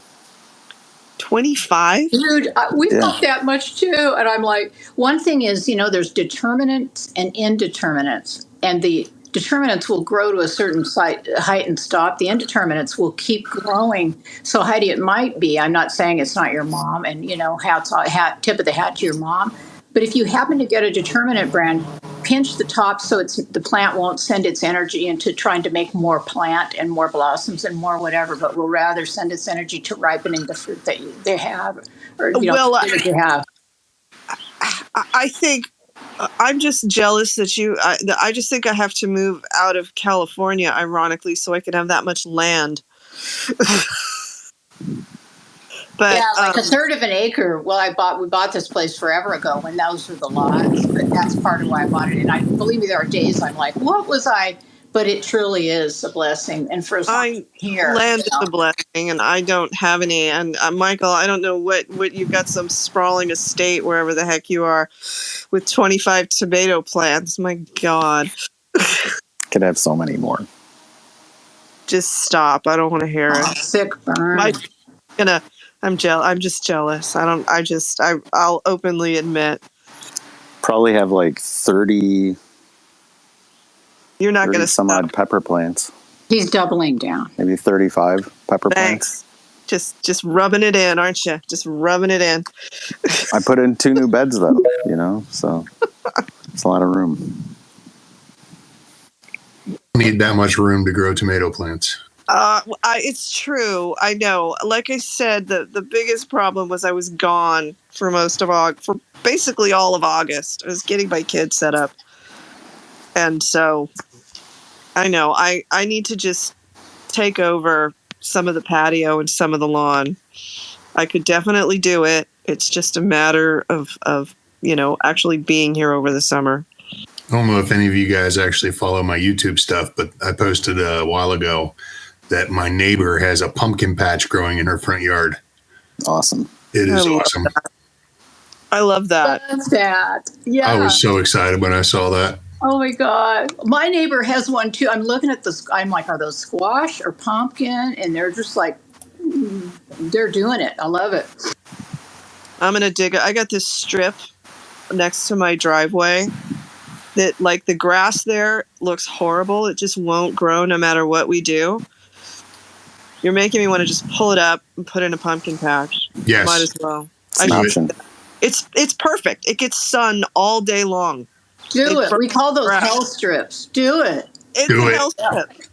I'm going to do it. I can do it in the fall. I might pull it up because that's what I need to go, because it just looks terrible. If you want to reach out, DM me. It sounds like Michael. There's a lot of expertise, and there's a way that you can make that bed and let the worms do your work for you over the winter time. I can. Oh yeah, no dig. I just need. What do I use to dig up the grass? That's the hard part. You don't even have to do that. You could put cardboard down over top of the grass and just kill it in place. I don't think that my neighbor even did anything to her grass. She just planted the pumpkins and they kind of took over. The grass is completely irrelevant. Yeah, you can do something called sheet composting, where you put down a barrier, like Michael said, so that the stuff down below isn't going to photosynthesize, isn't going to grow. And then you can do cardboard, newspaper, layers, and then you layer. Basically, think of a compost lasagna. You can make that, and then over the winter, you got to make sure it has enough moisture, which in my state's not a problem. And literally, that's how I got rid of it. That's how I created a lot of my beds, like little bit at a time. You just didn't even bother to take the grass up. You just I started didn't. double digging, and for all this mycorrhizae and all the different critters in it's actually better to not do that, in my opinion, to not dig up, turn the soil and all that. So did you do like a raised bed around it? Did you put like a frame, or did you just literally just dig a hole? Sometimes, yeah, but no, I just started with, they kind of look like coffins, but I just started with sort of areas. And sometimes you can even I sort of got rid of the lawn by reducing its size little by little, like take a hose or a can of that safe kind of spray paint and just like outline the area. And then over the winter, it got turned into soil. So sometimes we have to raise things here because the natural soil is just clay. And so we have to put a lot of compost and other stuff on the top of it. But that's what I have. I have clay. I got hard clay in the summer and mucky clay in the winter. So, it's California soil. But so I would think I might have to do a bit of a raised bed. Yeah, you're going to build it up. You got the same problem. Yeah, absolutely. And you got to feed it twice a year. I have to add more organic matter to it. And I'm telling you, the worms are your friend. It's amazing. They'll come. Oh yeah, the worms are for sure. And they will. Yeah, it's a whole thing. So I mean, we could go on forever. So yeah, DM all of us. It's really fun to do. I can play. When are we going to do our gardening space? We totally. I mean, this is the bonus round right now. Is gardening space. We got to do a gardening. I know someone else on here. He's a total farmer. He's in Virginia. He's really knowledgeable. Oh God, what's his name? He would come in. We keep telling him he's got to do a gardening space. Oh my God, Bill the cat. Bill. Bill's got it. Yeah, great. He's a serious. He's got like a farm in Virginia with chickens and pigs and the whole bit. It's working. And and I asked him we were saying, well, why, the first thing he did is like, y'all better not be using Miracle Grow. That's all I gotta say. I was like, oh, I'm not gonna comment, but I'll just slowly not mention that I might have been using Miracle Grow. But I do composting with kitchen scrap stuff, and then also whatever grows around the yard, I toss all that into the beds. So, when you're kind of cleaning up the garden. So a few times a year, there's a bunch of new material from around the yard that's kind of ending up in there to build up the soil. Yeah, that's a great idea. Michael, do you build yours too? If it's discrete, you can just put those piles in different areas of your yard. It's not like you have to move them all to your compost area. It's right. The only problem I have is my dogs. It's like the minute I start putting in a raised bed, they decide that's the place, and the acid from their urine I've got this one area I was trying to do vegetables there. I moved them out because the dogs were just out of control. And this should wash out over time. Yeah, but it's like I put other plants in there and it's killed them. I don't know if it's the soil's too acid. I can't figure out why everything's dying I put in there. If they're peeing on it, that's a problem. That's another. Yeah. We got to. Yeah. You're going to need some barriers. And I used to try with my dogs feeding them the stuff that changed the acidity of their pee, but ultimately, that's. Well, I worry that's not good for the dogs because you don't want to lower the acidity of their urines and they're going to start getting bladder infections. Yeah, you really just want them not peeing in there when you're growing plants. That's the idea. Well, I moved the vegetables out for obvious reasons. I gave up because I wasn't going to be around. It was pointless to fight with them, and then the amount of sun there wasn't enough. And blah blah blah. Yeah. What's up, Plain? I'm sorry. I just had to jump in there. There's something so perfect about Michael's, sort of efficient, pragmatic approach. And he just goes, yeah, you really just don't want them peeing in there. That was just perfect. Well, that is the conclusion I also came to, that I did not want the dogs peeing on my vegetables. But my grandpuppy does a similar thing, except it's if I've put down fresh compost or whatever. The puppy, their nose wants to go and dig around and it's like, no, that's not your snack. So critters, welcome or not, domesticated or not, that's a whole aspect of gardening too. 100%. Anyway, all right, guys. Speaking of dogs, I've got to go watch my neighbor's dogs. I got to go let them out. So, oh, hey, Nancy. We're just actually kind of finishing up. We're just talking about gardening. But anyone else wanna Michael, you want to close us out in some way? Sure. Yeah. If as you pick tomatoes. Well, yeah. Got to get them while they're there. Michael, I meant to say, I thought I heard you insects. You heard insects today? Earlier, and it was so lovely. I heard just couldn't tell if it was like crickets or if it was bird life, but I think it was coming through your mic. Yeah, it's a mix, I'm by a street, but there's definitely heavy bird activity through here just because of all the plants and the bugs and stuff. They like to hunt. Yeah, I loved that sound, coming through while you were talking. Yeah, well, in the meantime, we'll be back to this in a month for Workshop 4. we'll be talking about, well, you know, the audiobook will be out. I'll be getting volume 3 done. Heidi is going to be talking about either releasing the audiobook for Songless 1 or possibly going into a next round of edits or development on the rough draft manuscript of Songless 2, it sounds like. Next month. Puppy, you've got your video projects. Michael, you got your stuff. Plane Runner, you're gonna be done. You're gonna have a book out in a month. Not quite a month. I really am looking at, potentially mid-January, assuming everyone's schedule lines up. But I think that's where we're going to be. Yeah, perfectly reasonable. Sounds good. All right, guys, it's been fun, and we need to discuss a gardening space. I'm a little serious on that point. All right, you guys have a great day. See ya.